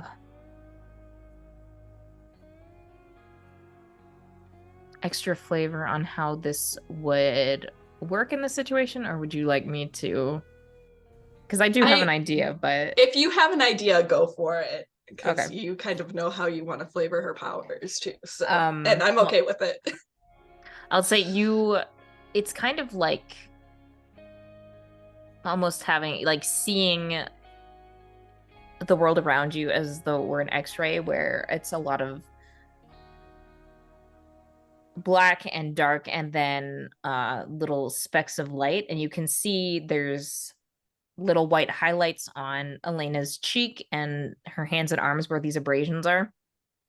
But digging deeper and looking at Elena's core, you can see there is like a little sort of line just extending outward and fading, like a little connection or a little tether. I think I will notate that as I kind of focus a little of the excess vitality, at least in me, towards the abrasions and healing them. Yeah, the light from your altered vision just disappears, and you can see that those are no longer an issue. While the that sort of connecting line remains.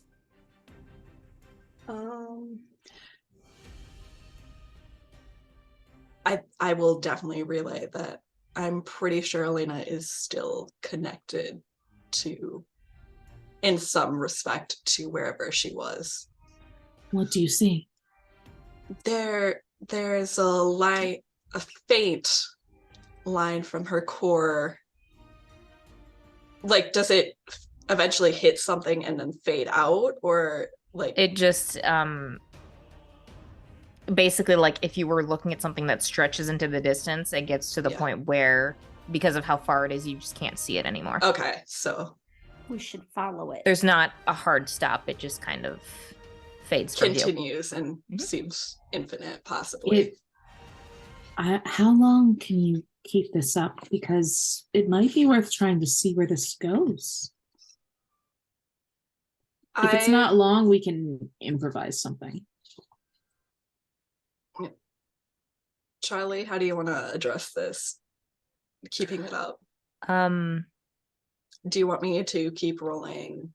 I mean, Unleash, since you marked a condition, I'd say it's not like anything involving your powers. It's not something you could do infinitely, Yeah. but has some stability where you could at least do some initial investigation.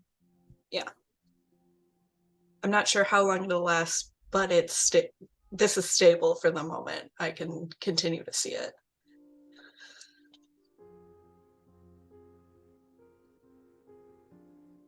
However, given how this connection is appearing in my sight to her,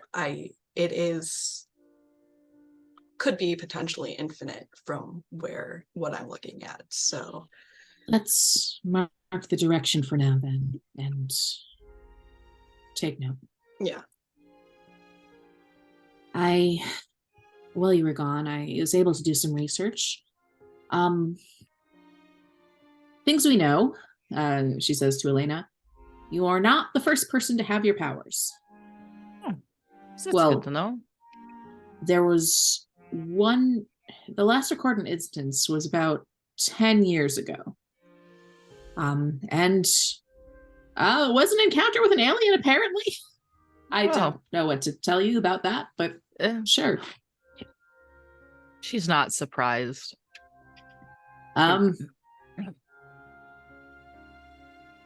Echo's like, is she like human or is Internally. Internally is like human, or is she an alien?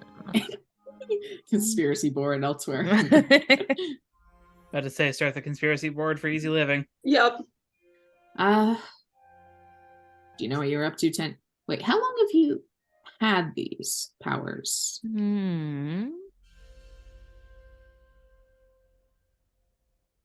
Consult the notes.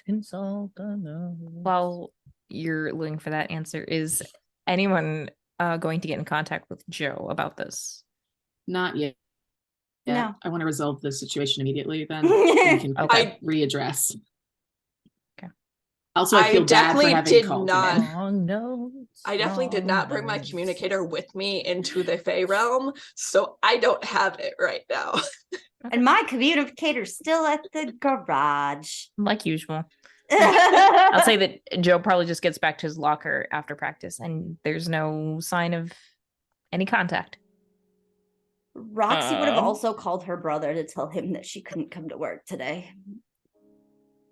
Okay. Since I was 12. And how old are you now?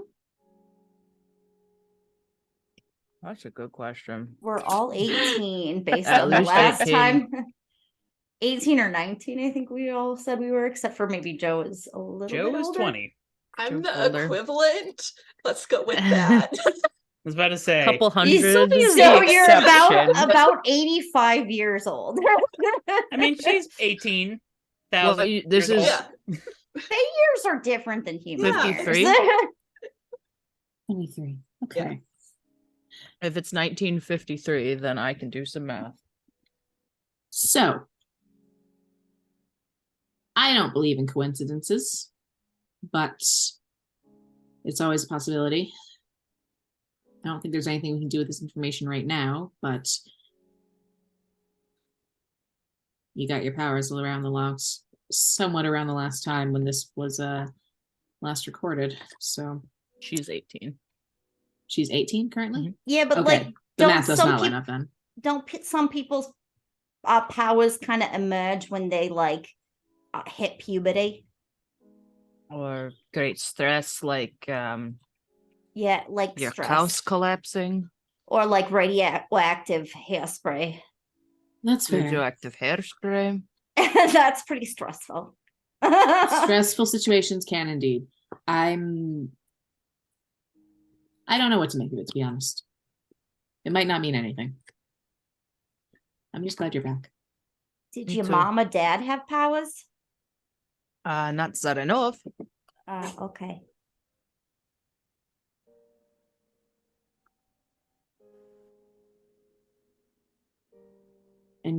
Okay. For now, maybe the best thing would be to get some rest. And then we can contact Natalie to let her know you're, well, coming back from my place at some point. They don't need to know you disappeared unless you want them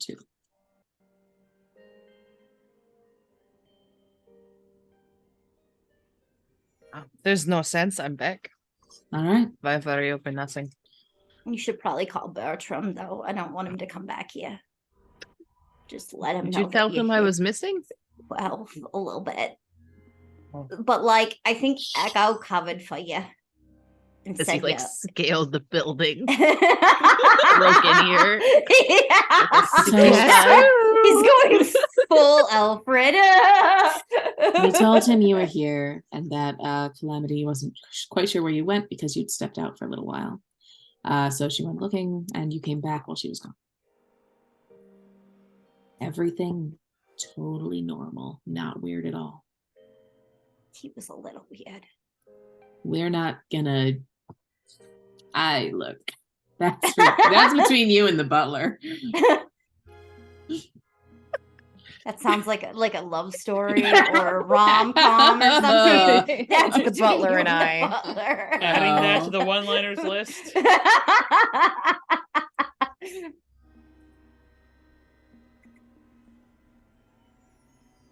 Okay. Cynthia is about 20, I believe. Okay, after checking my notes. Unless you have something different now, Charlie. So we were doing ages for a moment there. I mean, that's fine with me. All right. Anyways, moving on.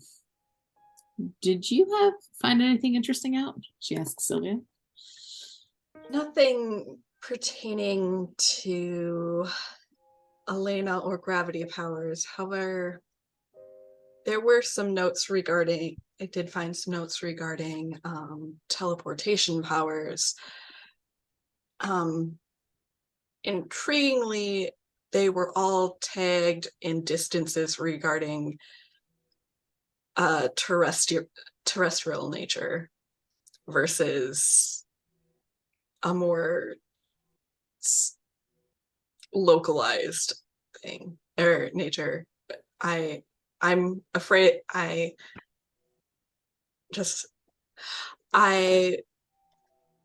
would question if there was potentially an extraterrestrial nature as well that I was not necessarily told about, or if it's been potentially theorized by my people. However, to do further research, we might have to obtain a certain book on human power sets in a less than Are we gonna you go, would say legal fashion. Are we gonna go do crime again? We could go do crime. What is the book? I didn't see the title of the book, but she'll describe it and say it is located within the Fey realm and would require some planning and a heist, and yes.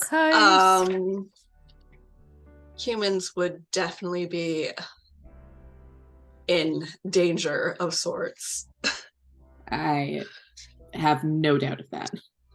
However, the book also mentions talks about how powers could naturally evolve and their potential there. Wow. And potential research that the Fae have done into evolving power sets. Let's start the evolution. Okay. Okay. That's okay. Well, I think a book heist is probably a little beyond what we have right now if it's in the Fey realm. For the moment, I would say it's probably not our top priority, but it is something should we need information that may be an option. Okay. You're not familiar with any of your people's work on evolving power sets, are you? The book itself, at least the information I was given, implied a natural evolution, which I would interpret as over the course of the individual's lifetime without our interference, but I do not know if there are other actions taken by higher ups within my people. I was not privy to that information, even when I was on good terms with them. That's fair. For what it's worth, I hope that was not the case. But nothing we can do about it right now. So, Elena's back. Yes. We have some interesting pieces of theater to stage. And Yes. Oh yeah, Elena doesn't know about what happened. Nope. and a little bit of conflict. And what she's going to do is basically catch Elena up on everything that happened after she disappeared, right up to when she came back.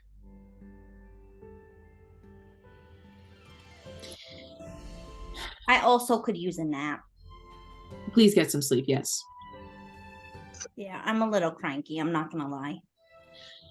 But don't go anywhere, Elena. I think you're probably cleared to go somewhere if you want to, but I was gonna go check in on Watchdog. He left in kind of Then I'm definitely taking a nap. a mood. Yeah, I'm gonna stay here and get some sleep. That's fair. We could have a slumber party in the living room. Yeah. Well, hold down the fort for me then, she says to I should, and then Sylvia will stay here and wait for her bike to get back because who knows where that is. Somewhere in Halcyon City, hopefully. Potentially. Wait, so where is Sylvia's communicator then? I mean, it's probably like just she ran out of her room and didn't grab it. It's okay. She'll go and grab it before you head out. All right. Please call me if anything happens. I will. It looks like both of these two will be sleeping, so I don't have a ton of concern, but that's fair. I mean, Elena just randomly disappeared before, so that's true. Could happen again. I did just go through a Fey portal too, so who knows what comes out after me. Roxy, Caution tape over the closet. Do not enter under pain of death. Bicycle lock over the handles. I trust you to hold down the fort, but if something does come out of it and it's something less than pleasant, please let me know. There are pixies free in the penthouse. Pixie infestation. Yeah, and they will not leave. Not again. Another ghost. No, we do that to your father's house, not the penthouse. Ghost. That's true. The electric boogaloo. Yes. Yes. And what Cynthia's going to do is we're going to actually get out of costume and go into civilian mode and leave that way. Okay. Then we're going to head to the places she absolutely 100% just calls Seagull University, like the bird. Yep. Okay. Come on, motherfuckers. Are you swinging by the dorms or just going to the main campus? What time of day is it? I'd say probably late morning, like 9-10 a.m. I'm not intimately familiar with Joe's schedule, So, yeah, I'm not sure where he is, but I also don't really want to call him to find out. So, Fair. I'd say we're gonna go around campus and kind of just check the football fields first. If he's not there, we'll figure it out. Okay. Because I, the You- player, know he's not there, but Cynthia does not. That's fair. You head over to the football fields and can see that it's empty. Maybe there's like a stray water bottle that was left behind, so there was probably practice here earlier. And I guess as you swing around and are starting to meander through campus, figuring out where to go, you do spot Joe passed out on a bench. Dead asleep. He's got like a duffel bag on the ground next to him. Probably, I don't know. How are you sleeping, Joe? I kind of feel like he sat down just to like take a quick rest and then just completely conked out. So I kind of feel like he's like sort of like slumped over on the side, like still sort of sitting up, but just like completely collapsed down, just dead asleep. What is the ratio of Joe to bench here? If you're asking if there's enough room for you to like sit next to him, I would say yes. I was more asking, I'm just visualizing a tiny bench and Joe just sprawling. But I know he's not in like a werewolf mode though, so that's Yeah. less of a comedic image than it would be. I mean, he is otherwise. probably He's a big taking guy, up like but Yeah. 3/4 of the bench, because since you're more sitting up, I'd imagine you have your duffel bag next to you, so you're like halfway leaning against your duffel bag, and then your legs are kind of sprawled out the other He's direction. So Yeah. he's You manspreading. know, you know that meme where it's like a person lying down next to the other person saying, "Yeah, I lay down next to you because you passed out, and I wanted to make it look normal." Yes. It's essentially that. She's gonna just sit on the edge of the bench. She brought a bag with her, so she's gonna pull a book out, read. May I note something, GM? Yes. That's why I asked you to describe what you're doing. Okay. As you are approaching, you can see a couple things protruding from the bag. One of them is like the very top of the communicator. The other is a notebook that appears to have some handwritten notes written into it. And the other is a letter that appears to be as of yet unsealed. I'm gonna zip up the bag, but I want to, as I'm doing that, see if I can see who the letter's from on the outside of it, if it's written. Well, who it's from is Joe. Like that the case, return address is Joe. Okay. Who it it's is two in that case. The name on it is Eugene Thompson, with an address in Window Rock, Arizona. Okay. Quit dancing. Right. No. Write it. You said Write it down. Eugene Everybody write it down. Thompson in where, Arizona? Window Rock, Arizona. Real place, by the way. It's pretty cool. Cool. And Cynthia's gonna zip up the bag and not do any further snooping because she's only somewhat of an asshole. Okay. You can't tempt me with violating characters' boundaries. But secrets.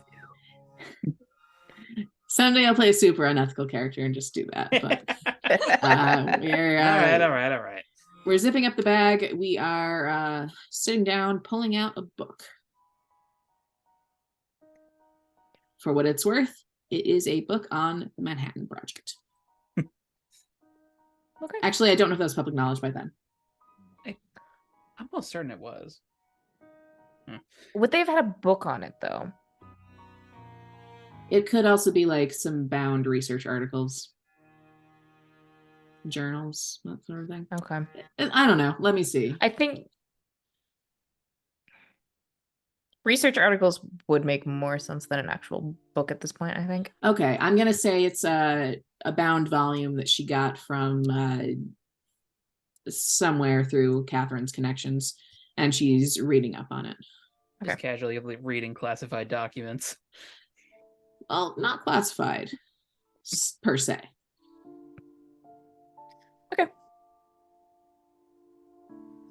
You're just gonna wait Uh, till Joe wakes up? Yep.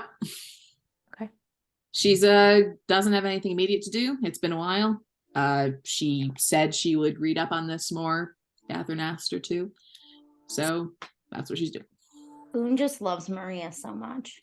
It's adorable. Those He's like eyes. looking so at her cute. lovingly. Oh my He like looked at me like, "Don't call me out like that." He's being The a sweet big baby. I love Um, her. Baby. How long does Joe sleep? Or do you think you'd eventually have enough rest that you'd take notice that there's someone next to you? You're not snuggling him? Oh. Well, he's just a guy right now. That's look on my God. I don't He's think like she'd 6'3". snuggle him even if Those he are very was a huggable werewolf. arms. That arm span. Cynthia prefers women. It's fair. I think it's probably like 40 to 50 minutes of him just being completely out Okay. before like he does like that sort of half awake moment, and then he sort of like jolts awake, realizing that he's asleep in a place he's not supposed to be asleep. Mm.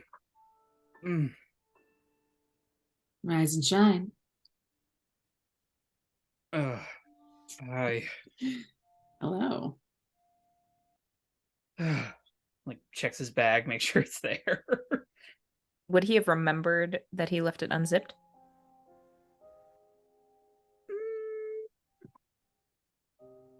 Yeah, I think he would. Okay, you check your bag. It is zipped up. You do that. Your Oh, he taps communicator his was bag. sticking out. Your communicator was sticking out the top of it. Sorry. And a notebook and a letter, which a less ethical person might have looked through. So I know how fond you are of secrets. I'd recommend putting a little more effort into keeping them. Sorry, I don't have a whole lot of energy today. He'll I'm sorry for that. unzip it and lick the sealed letter and seal it shut. Anything you want to talk about?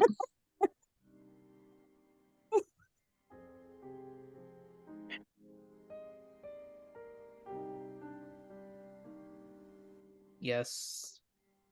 No. I don't know, maybe. One of those. That's fair. Well, give it some thought.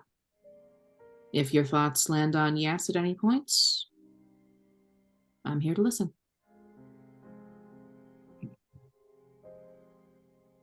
sort of like thinks for a second. And without really turning to you, he just kind of quietly asks, "Why me?" You might need to be a bit more specific on that count.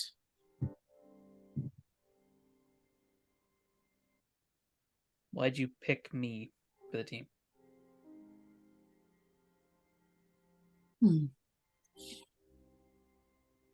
It's an interesting question. I'll give you that. Part of it is that you were there. I mean, factory breakouts don't happen every day. We all managed to make it work as a group. And I saw potential. But why you specifically? You've been doing this for a while. Not quite as long as I have, but a little while nonetheless. Is it that ridiculous to think that I actually value your insight?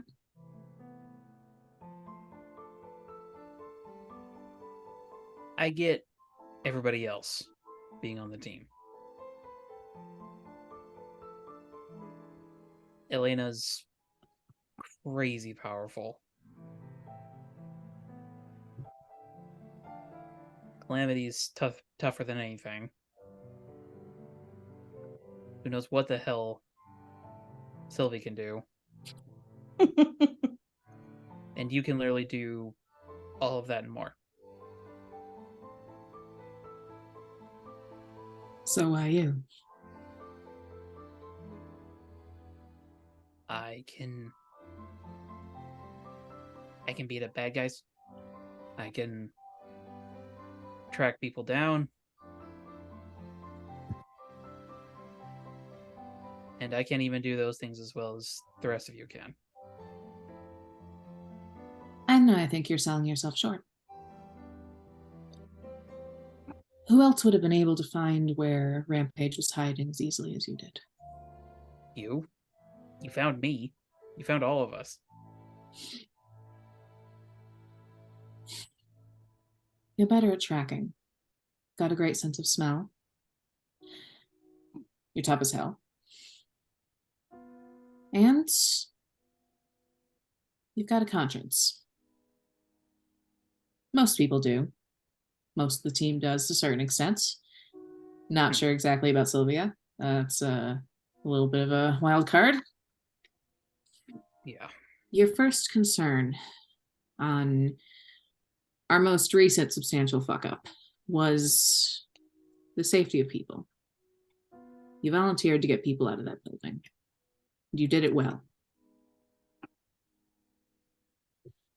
That's nothing to dismiss. There are people in this business who don't care. They do it for the glory. They do it because they're bored. They do it because they think they're better than anyone else. You do this because you care. At least that's my impression of you. And sometimes that's what matters more than anything else.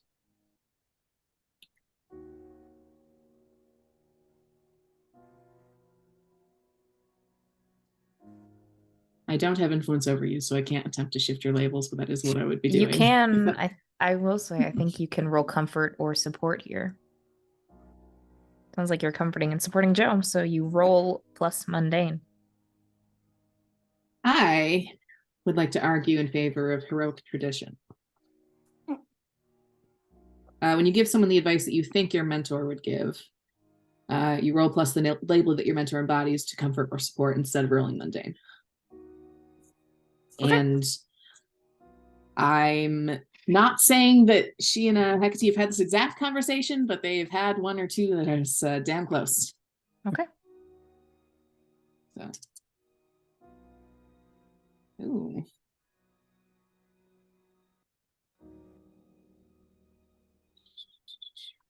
Okay. With my superior, that is a 13.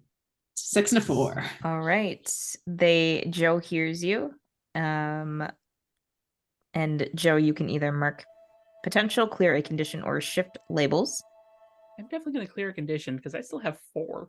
Oof. Yeah, I'd expect so. And then also, because it's a 10 plus, Cynthia, you can either add a team to the pool or clear a condition yourself. I'm going to clear a condition. And I'm going to clear guilty. Okay. I'm going to clear hopeless. Hey. I clear nothing. I'm still mad. You're rage napping. Yes. Yes. I love this. I'll say that Joe kind of sags a little. I'm sorry about running off and trying to deal with everything on my own. I understand the impulse. I'd be hypocritical if I criticized you for it. But you have people who worry about you. If you go by yourself and you get hurt, and that in turn will hurt them.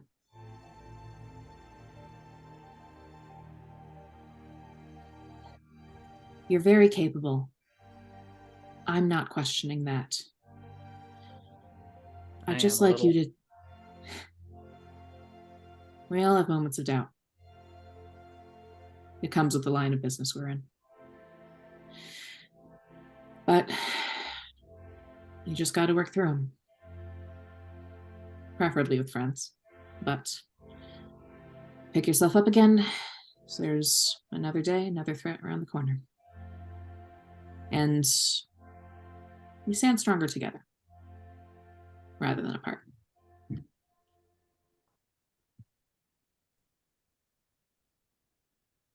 And, you are one of the better penguin wranglers that I know.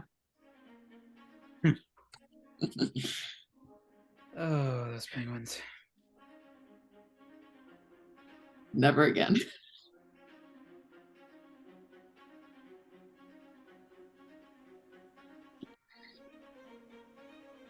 So, how is it you ended up passing out on a bench? Oh, I didn't get back to sleep after. I guess it was technically this morning. Yeah. I wrote a letter. I can see that.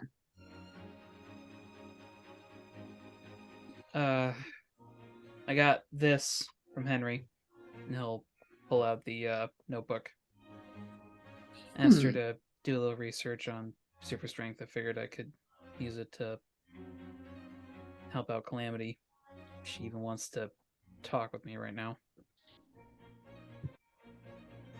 I think she'll come around. She's not the grudge-holding type. But I think that the two of you should probably do your junkyard breaking things session sooner rather than later.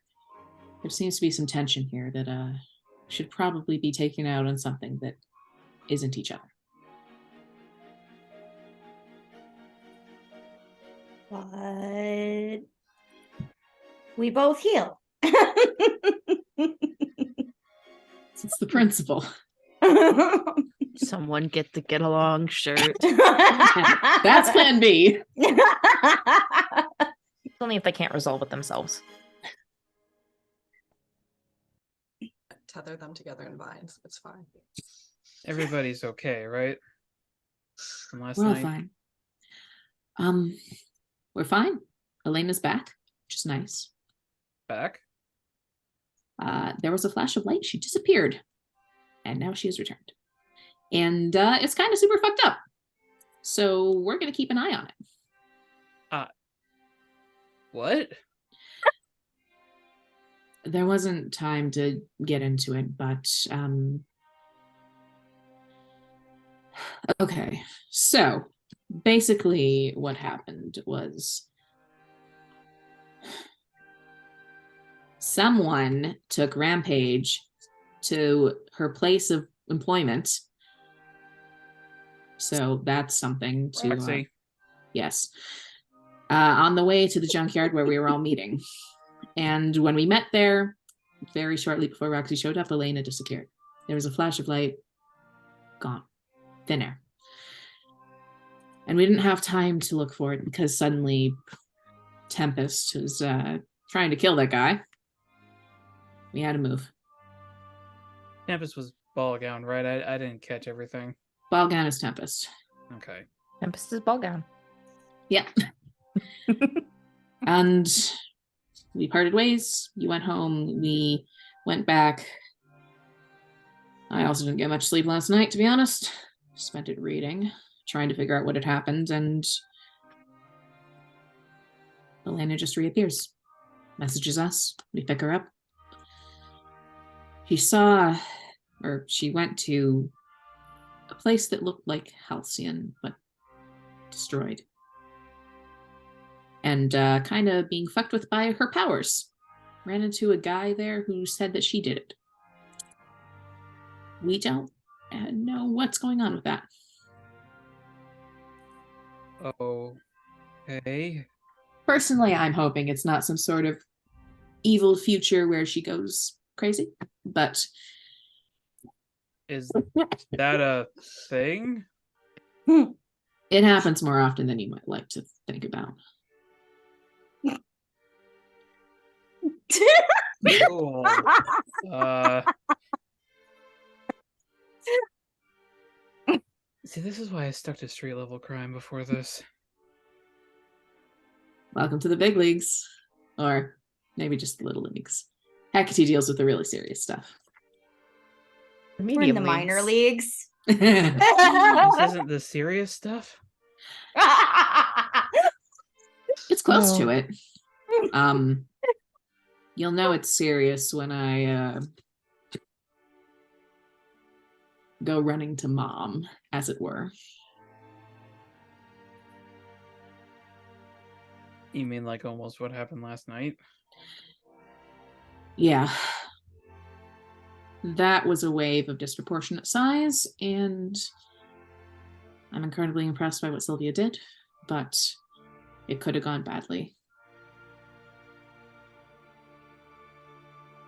Yeah. Don't suppose we know where Rampage and Tempest are now, do we? Not at the moment. Of course. We should probably talk about this.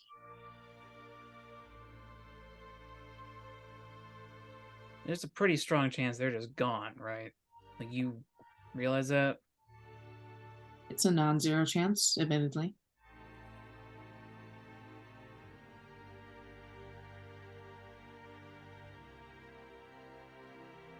Like, But somehow I don't think that's the case. Think about it. What do they want more than anything?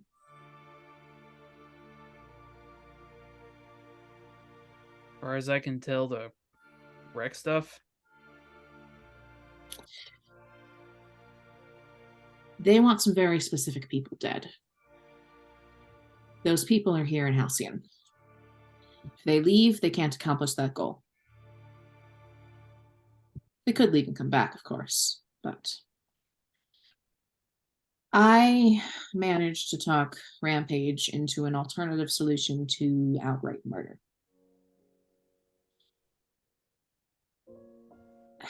How much do you know about governmental experimentation on people? Just what they show in movies. Movies, admittedly, are an exaggeration most of the time, but some of it is very, very real. When I was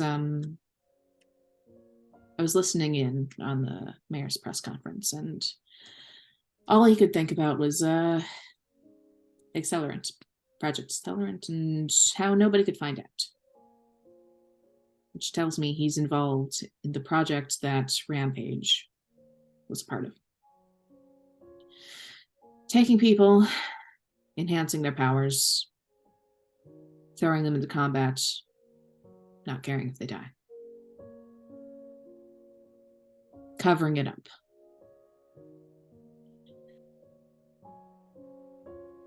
There's a rot in this city. That much is true. It goes deep. Sometimes people decide to try and get rid of it with a blunt approach, taking a baseball bat to a vase. But sometimes what you need is a scalpel. Probably not on a vase, but I think for the moment, at least, I managed to redirect Rampage's ambitions to a more subtle route. Tempest is a harder sell, but that's a problem we can deal with when it comes to it. I don't think she's going to be convinced personally, but she's Rampage's friend, and I'd rather have one on sides than both against us. It came just about to it last night. Like, Cynthia, I'm not saying what happened to them was right, but they're not stopping at just the people who hurt them. Rampage wrecked half the city. Tempest nearly flooded most of it last night. They did. I don't think they care who they hurt. I don't think they care about collateral damage. That's fair.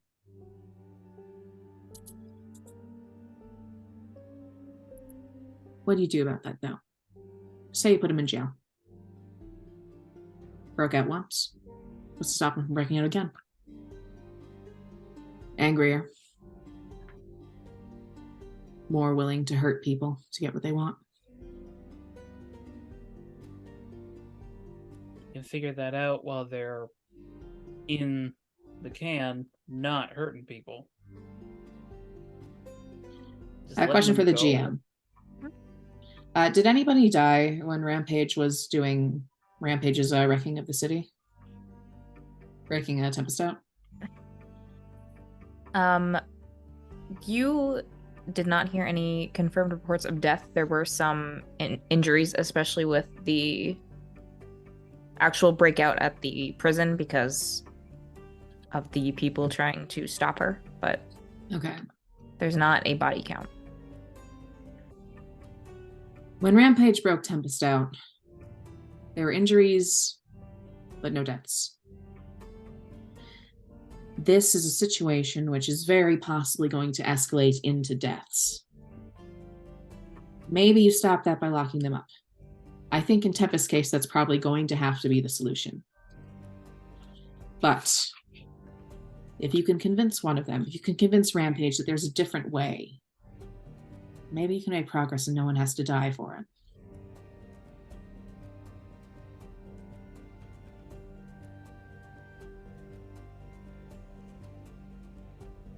That doesn't sit right. Just letting them go.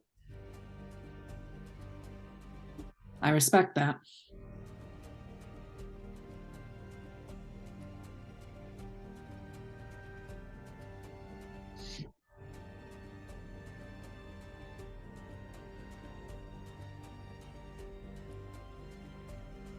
Like, I get that there's, how'd you put it, rot in this city.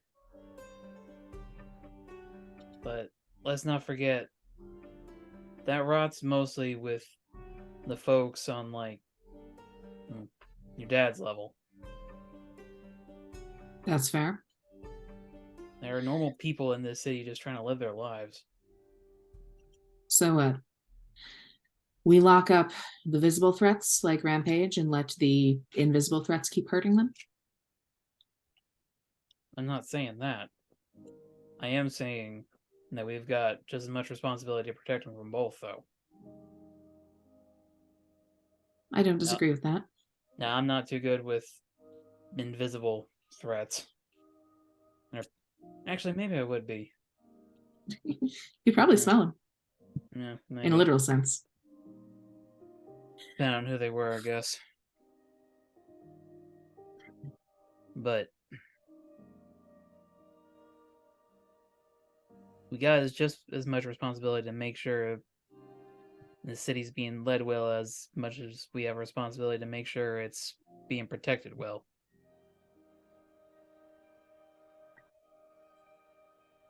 I don't disagree with that. But I don't think prison is the right call for Rampage. And if she stops escalating,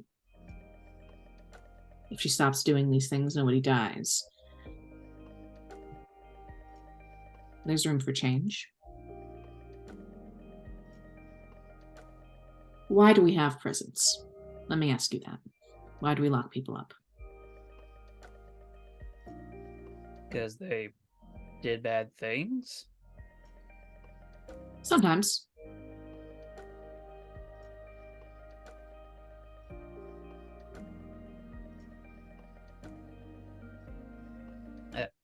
I'm sorry, maybe I'm missing something here.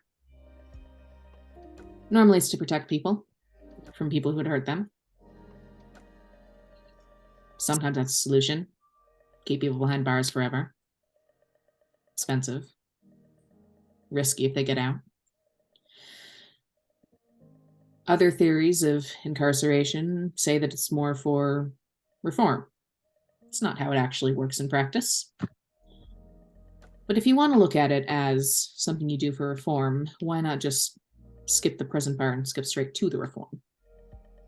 If you can talk not Tempest probably, if you can talk Rampage into not killing, that solves the problem just the same as locking Rampage up. And possibly causes less headache down the line when you don't have a super strong person that you have to try and find a way to somehow keep in one place.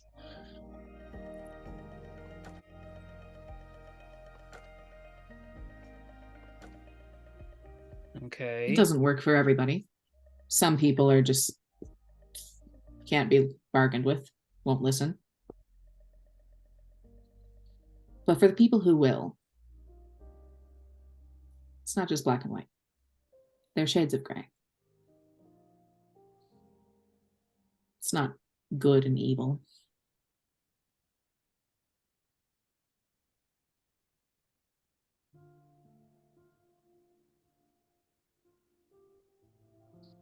Still think everybody else would feel a lot better if, at the very least, they knew these two couldn't hurt them. Even if it's not necessarily prison or whatever.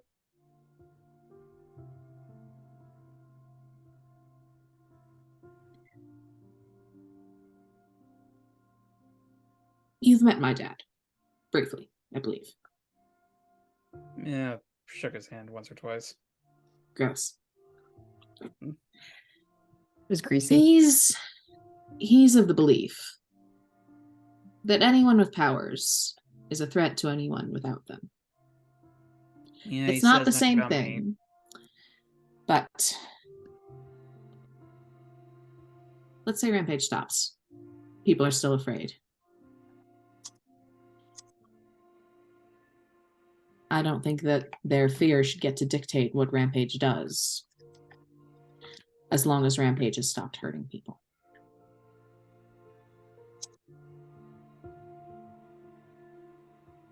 I guess that's kind of it then. I don't know if she's necessarily going to stop. I don't either. Then why just let her leave?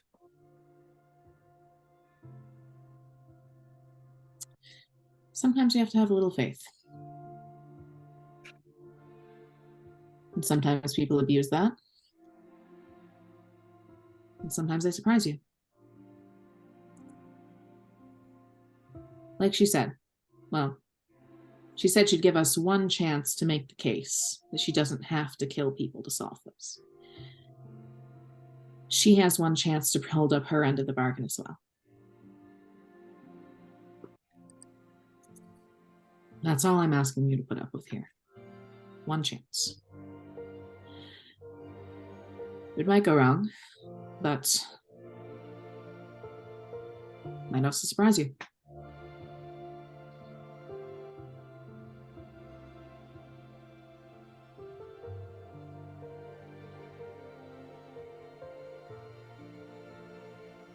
Why do you believe in her so much? I don't. Not really. Seems like you do. I believe in people like her. There's people and groups in this city who chew people up and spit them out. And there's no recourse because they control the city, they control the courts. There's no revenge for the same reason.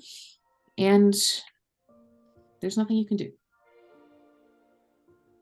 Except sometimes feel like the solution is to go on a killing rampage. I don't think that's the right answer, but I understand why people come to that conclusion.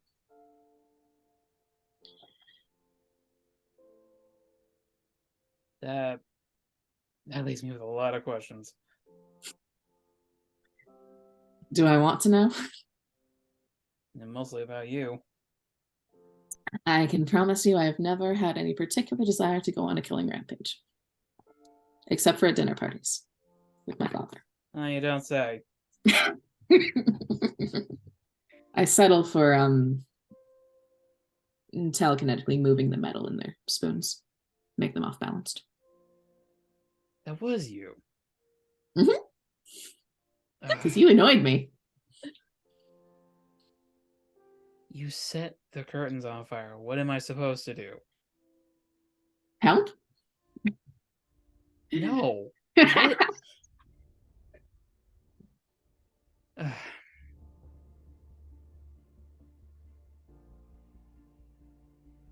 I know you've been at this a lot longer than me. I'm gonna trust you on this. But I also one understanding here that I don't think this is the right call. I think that's fair. I'm not 100% certain it's the right call either. But it is the call that I made. And so it's the call that I have to live with. For what it's worth, I appreciate your willingness to go along with it, if not necessarily your full trust.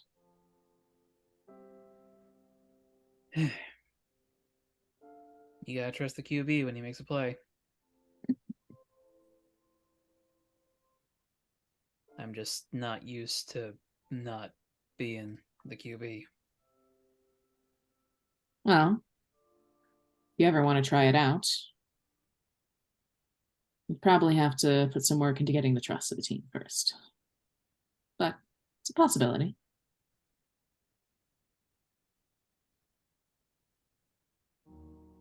Hey, is everybody else back at the base at this point? As far as I know, yes. The next time you have time, though, we should have a team meeting where everybody is there. There were some comments about your missing the last one. I mean, practice is over for today. Do you have other obligations? Don't think so. Well, if you're up for it, then I'm not, but I'm guessing the rest of you aren't really either. we're all tired as hell. But we probably need to talk. Even Sylvie? I can't tell. Does she sleep? I feel like she doesn't sleep. That's a great question that I don't know the answer to. Definitely didn't last night.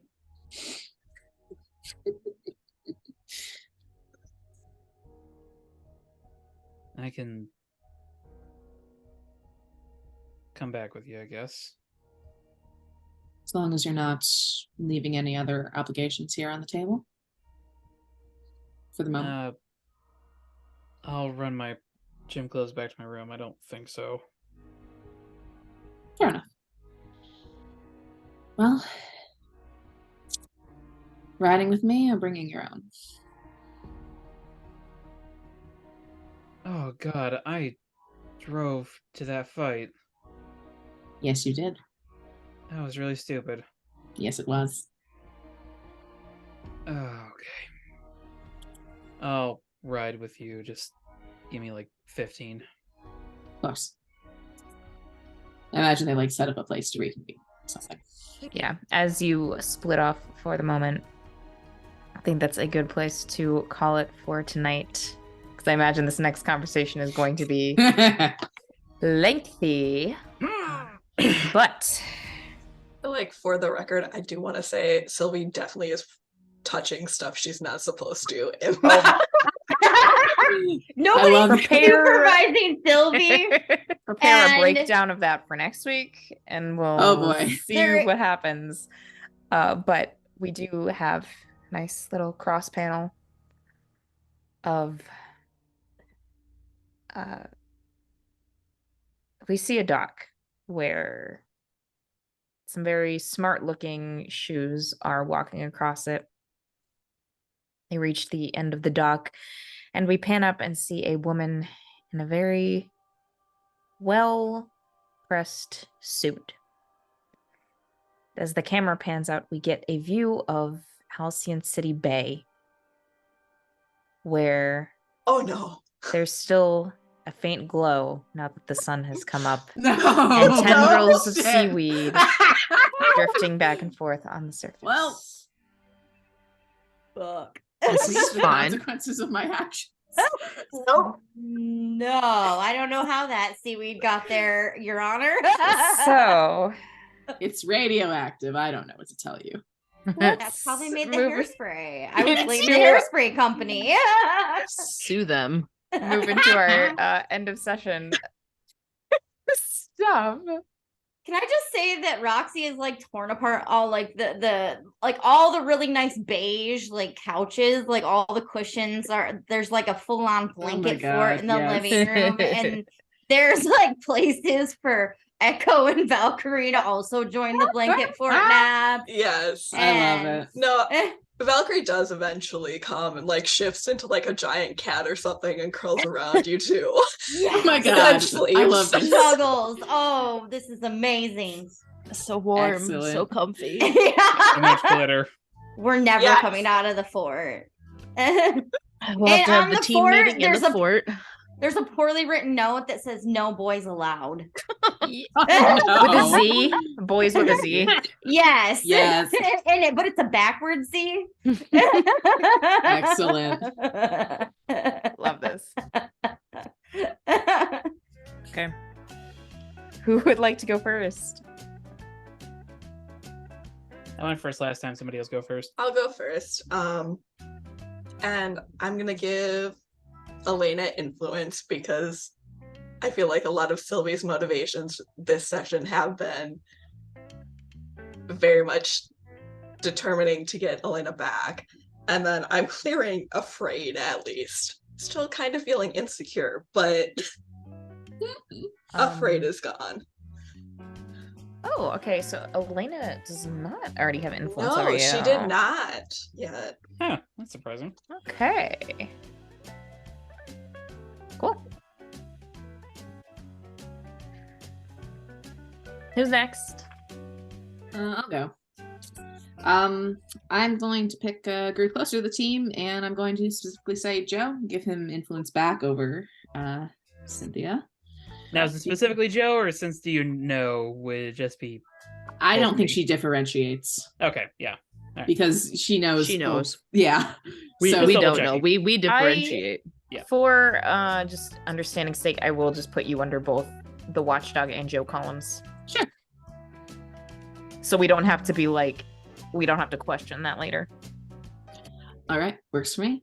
And I'm actually going to choose to clear a condition, and that condition is going to be afraid. So I am now conditionless. Hey. Nice. But yeah, in terms of growing closer, she feels like that went, if not as well as it could have, better than she thought it would.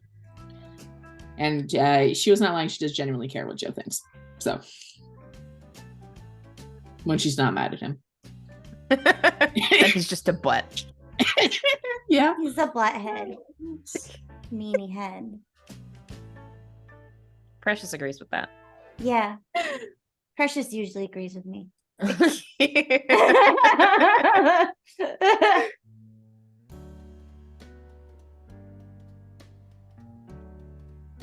I don't know what to pick. I'll go next if there's a lull here.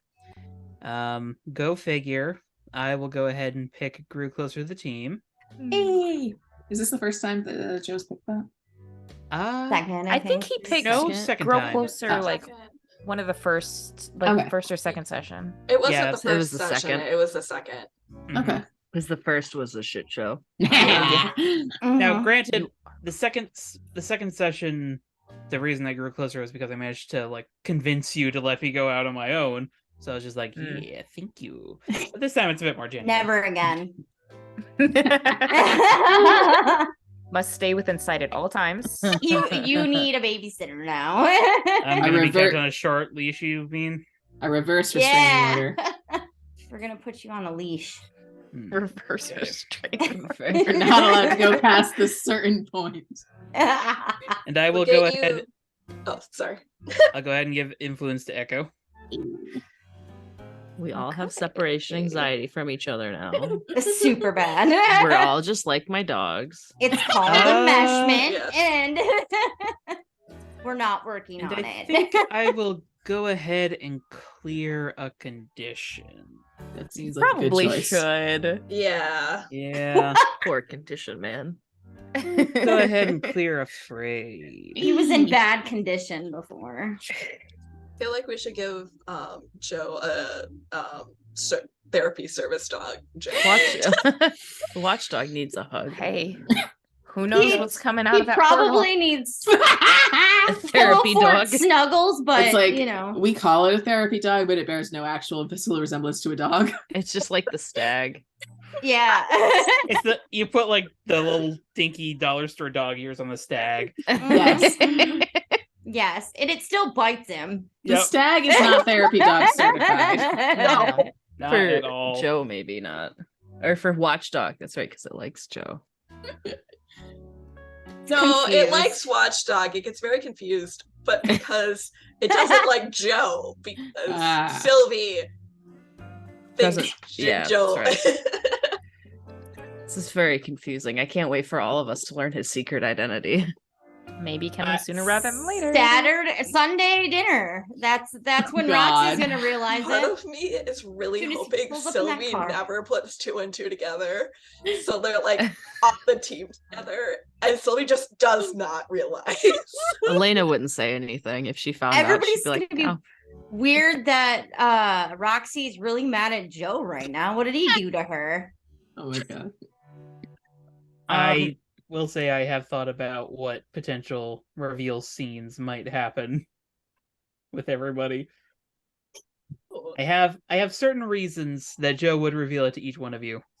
Interesting. I Is it because you think- accidentally drove your car? That's mine. That is one of them for Roxy. That is one of them for Roxy that she actually managed to put it That together. was one of the few things that she would pick up on. Like, I The was car. like, damn, he fucked car up. driven. That's like the one thing that she would be like, that's weird. I recognize that car, I think. And then next time she sees it, she's gonna be like, I know that car. Funnily enough, all they had to do was set up a situation where he got his Invited. ass whooped like 3 ways to Sunday and then just Super slips tired. up. Yeah, Yeah. apparently. All right, so who's next? Roxy think- or Elena? I can go next. I'm still thinking. We'll think faster. I didn't interact with Bertram No. this time, but I feel like last time I should have given Bertram influence because he scares me. He's an adult. Um, He automatically has influence. Yeah. Oh, well then there you He go. would have shifted your labels. Yeah, you would have, and no thank you. Mundane down. I'm up. gonna give Elena influence because I feel like they had like a transcendent connection, It's which true. is very sweet and like, touched mine. What Yeah. labels are you gonna shift, Elena?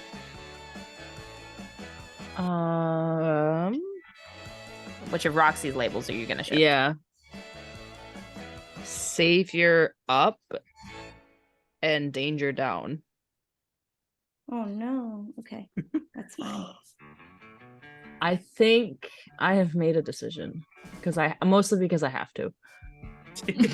Yes. We're gonna grow closer to the team again. I'm gonna mark a potential because that Did- seems to be the only way I Did get everybody potential. grow closer?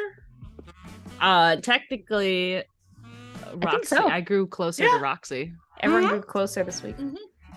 We have a literal tether. Money. Yeah, we right. have some kind of this weird dream tether is what brought me back. So Yeah. So, Roxy, She which already of has- Elena's labels would you like to shift? Oh, okay. So I'm gonna go with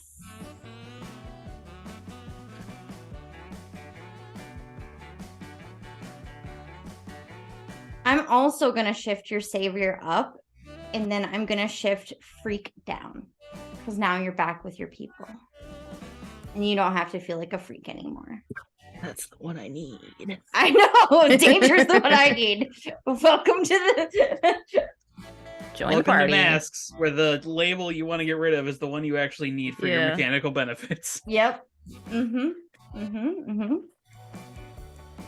I have reached 5 potential again. Hey! Some of mine I I don't can know roll. how I did that.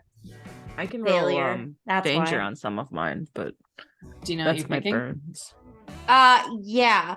I need to talk to Charlie about it, but I have the new playbooks and I'd like to take one from the newborn playbook. Ooh. I have 3 potential. Ooh. Yeah, you gotta fail more. I still have I'm one. trying. Oh my I'm trying god. so hard. I rolled so much. These dice really like me. I mean, I can just keep having villains coming after you, Watchdog, and then just make you My roll God. more and more and more. Please no. I could just Watchdog make will you never disappear get like all I did his Elena. conditions cleared. He's It's gonna just fun. be- You might destroy a city. Well, the thing is, I think I know a potential reason Watchdog might disappear, and it might be the heralding of something terrible. Oh, The full moon? Ow. I'm not saying the full moon is not involved, but We'll see. We gotta figure out how all of the current things are gonna resolve because I have so many cards in my hand. I am very concerned about your new woman walking through into Halcyon, and I don't know if it's actually a fairy or if it's a person. But either way, it's not going to end well. Probably not. This just in, fairies are not people. Oh no! that's gonna get taken out of context. Oh no! Oh, well, No, it'd be like didn't that think that sometimes. through. They're But better than also, people. my God, the social commentary was hot and spicy in this Chili's tonight. I know, right? I was like, holy crap! Holy Innuendo hell. Central. I had to mute myself to keep myself from saying anything. If I only was Joe had muted. like an IQ higher than like 40, he probably could have engaged in that conversation somewhat. I mean, to be fair, he's been hit in the head a lot, probably as a quarterback. Concussion is not a recognized medical diagnosis yet.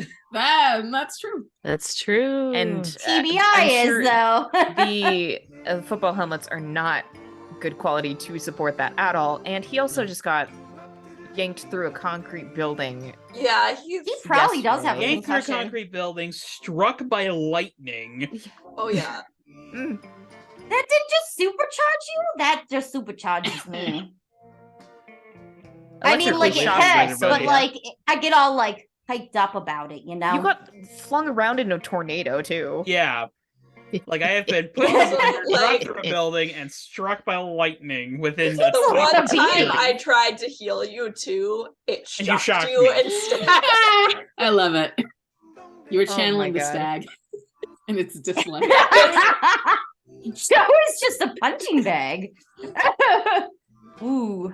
Joe is outside of his superpower weight class currently. Well, maybe we can resolve that in some form or fashion. Yeah, These arcs weren't even targeted at you, but you still got thrown around so much.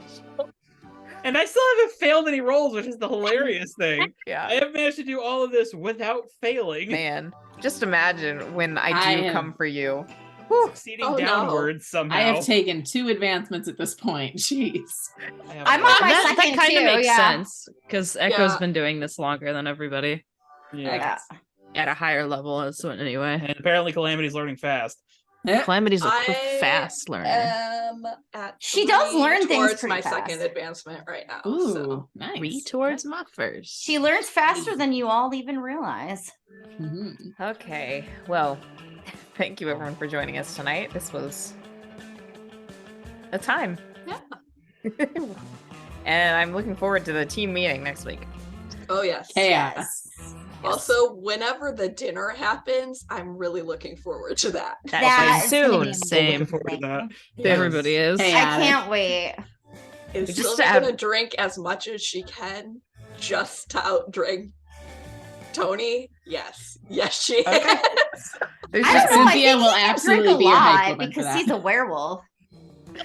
there's just been higher She's fey, priority though. things that have I'm had to very. get figured out first before we Fae can get to the versus party. werewolf. Let's see what Oh, Smack I happens. thought down you of the meant century. Joe. I was like, what? No, Tony. Oh, I thought you were all Joe. I was like, Joe's a werewolf. I don't know if he can So even is get Tony. drunk. I was about to say. Oh yeah, yeah. But you don't know that. Yeah. So yes. That's Thank why you, it's funny. Yep. Thank you everyone for joining us tonight. I hope you are having a great time of it, and we will see you next time. Bye bye.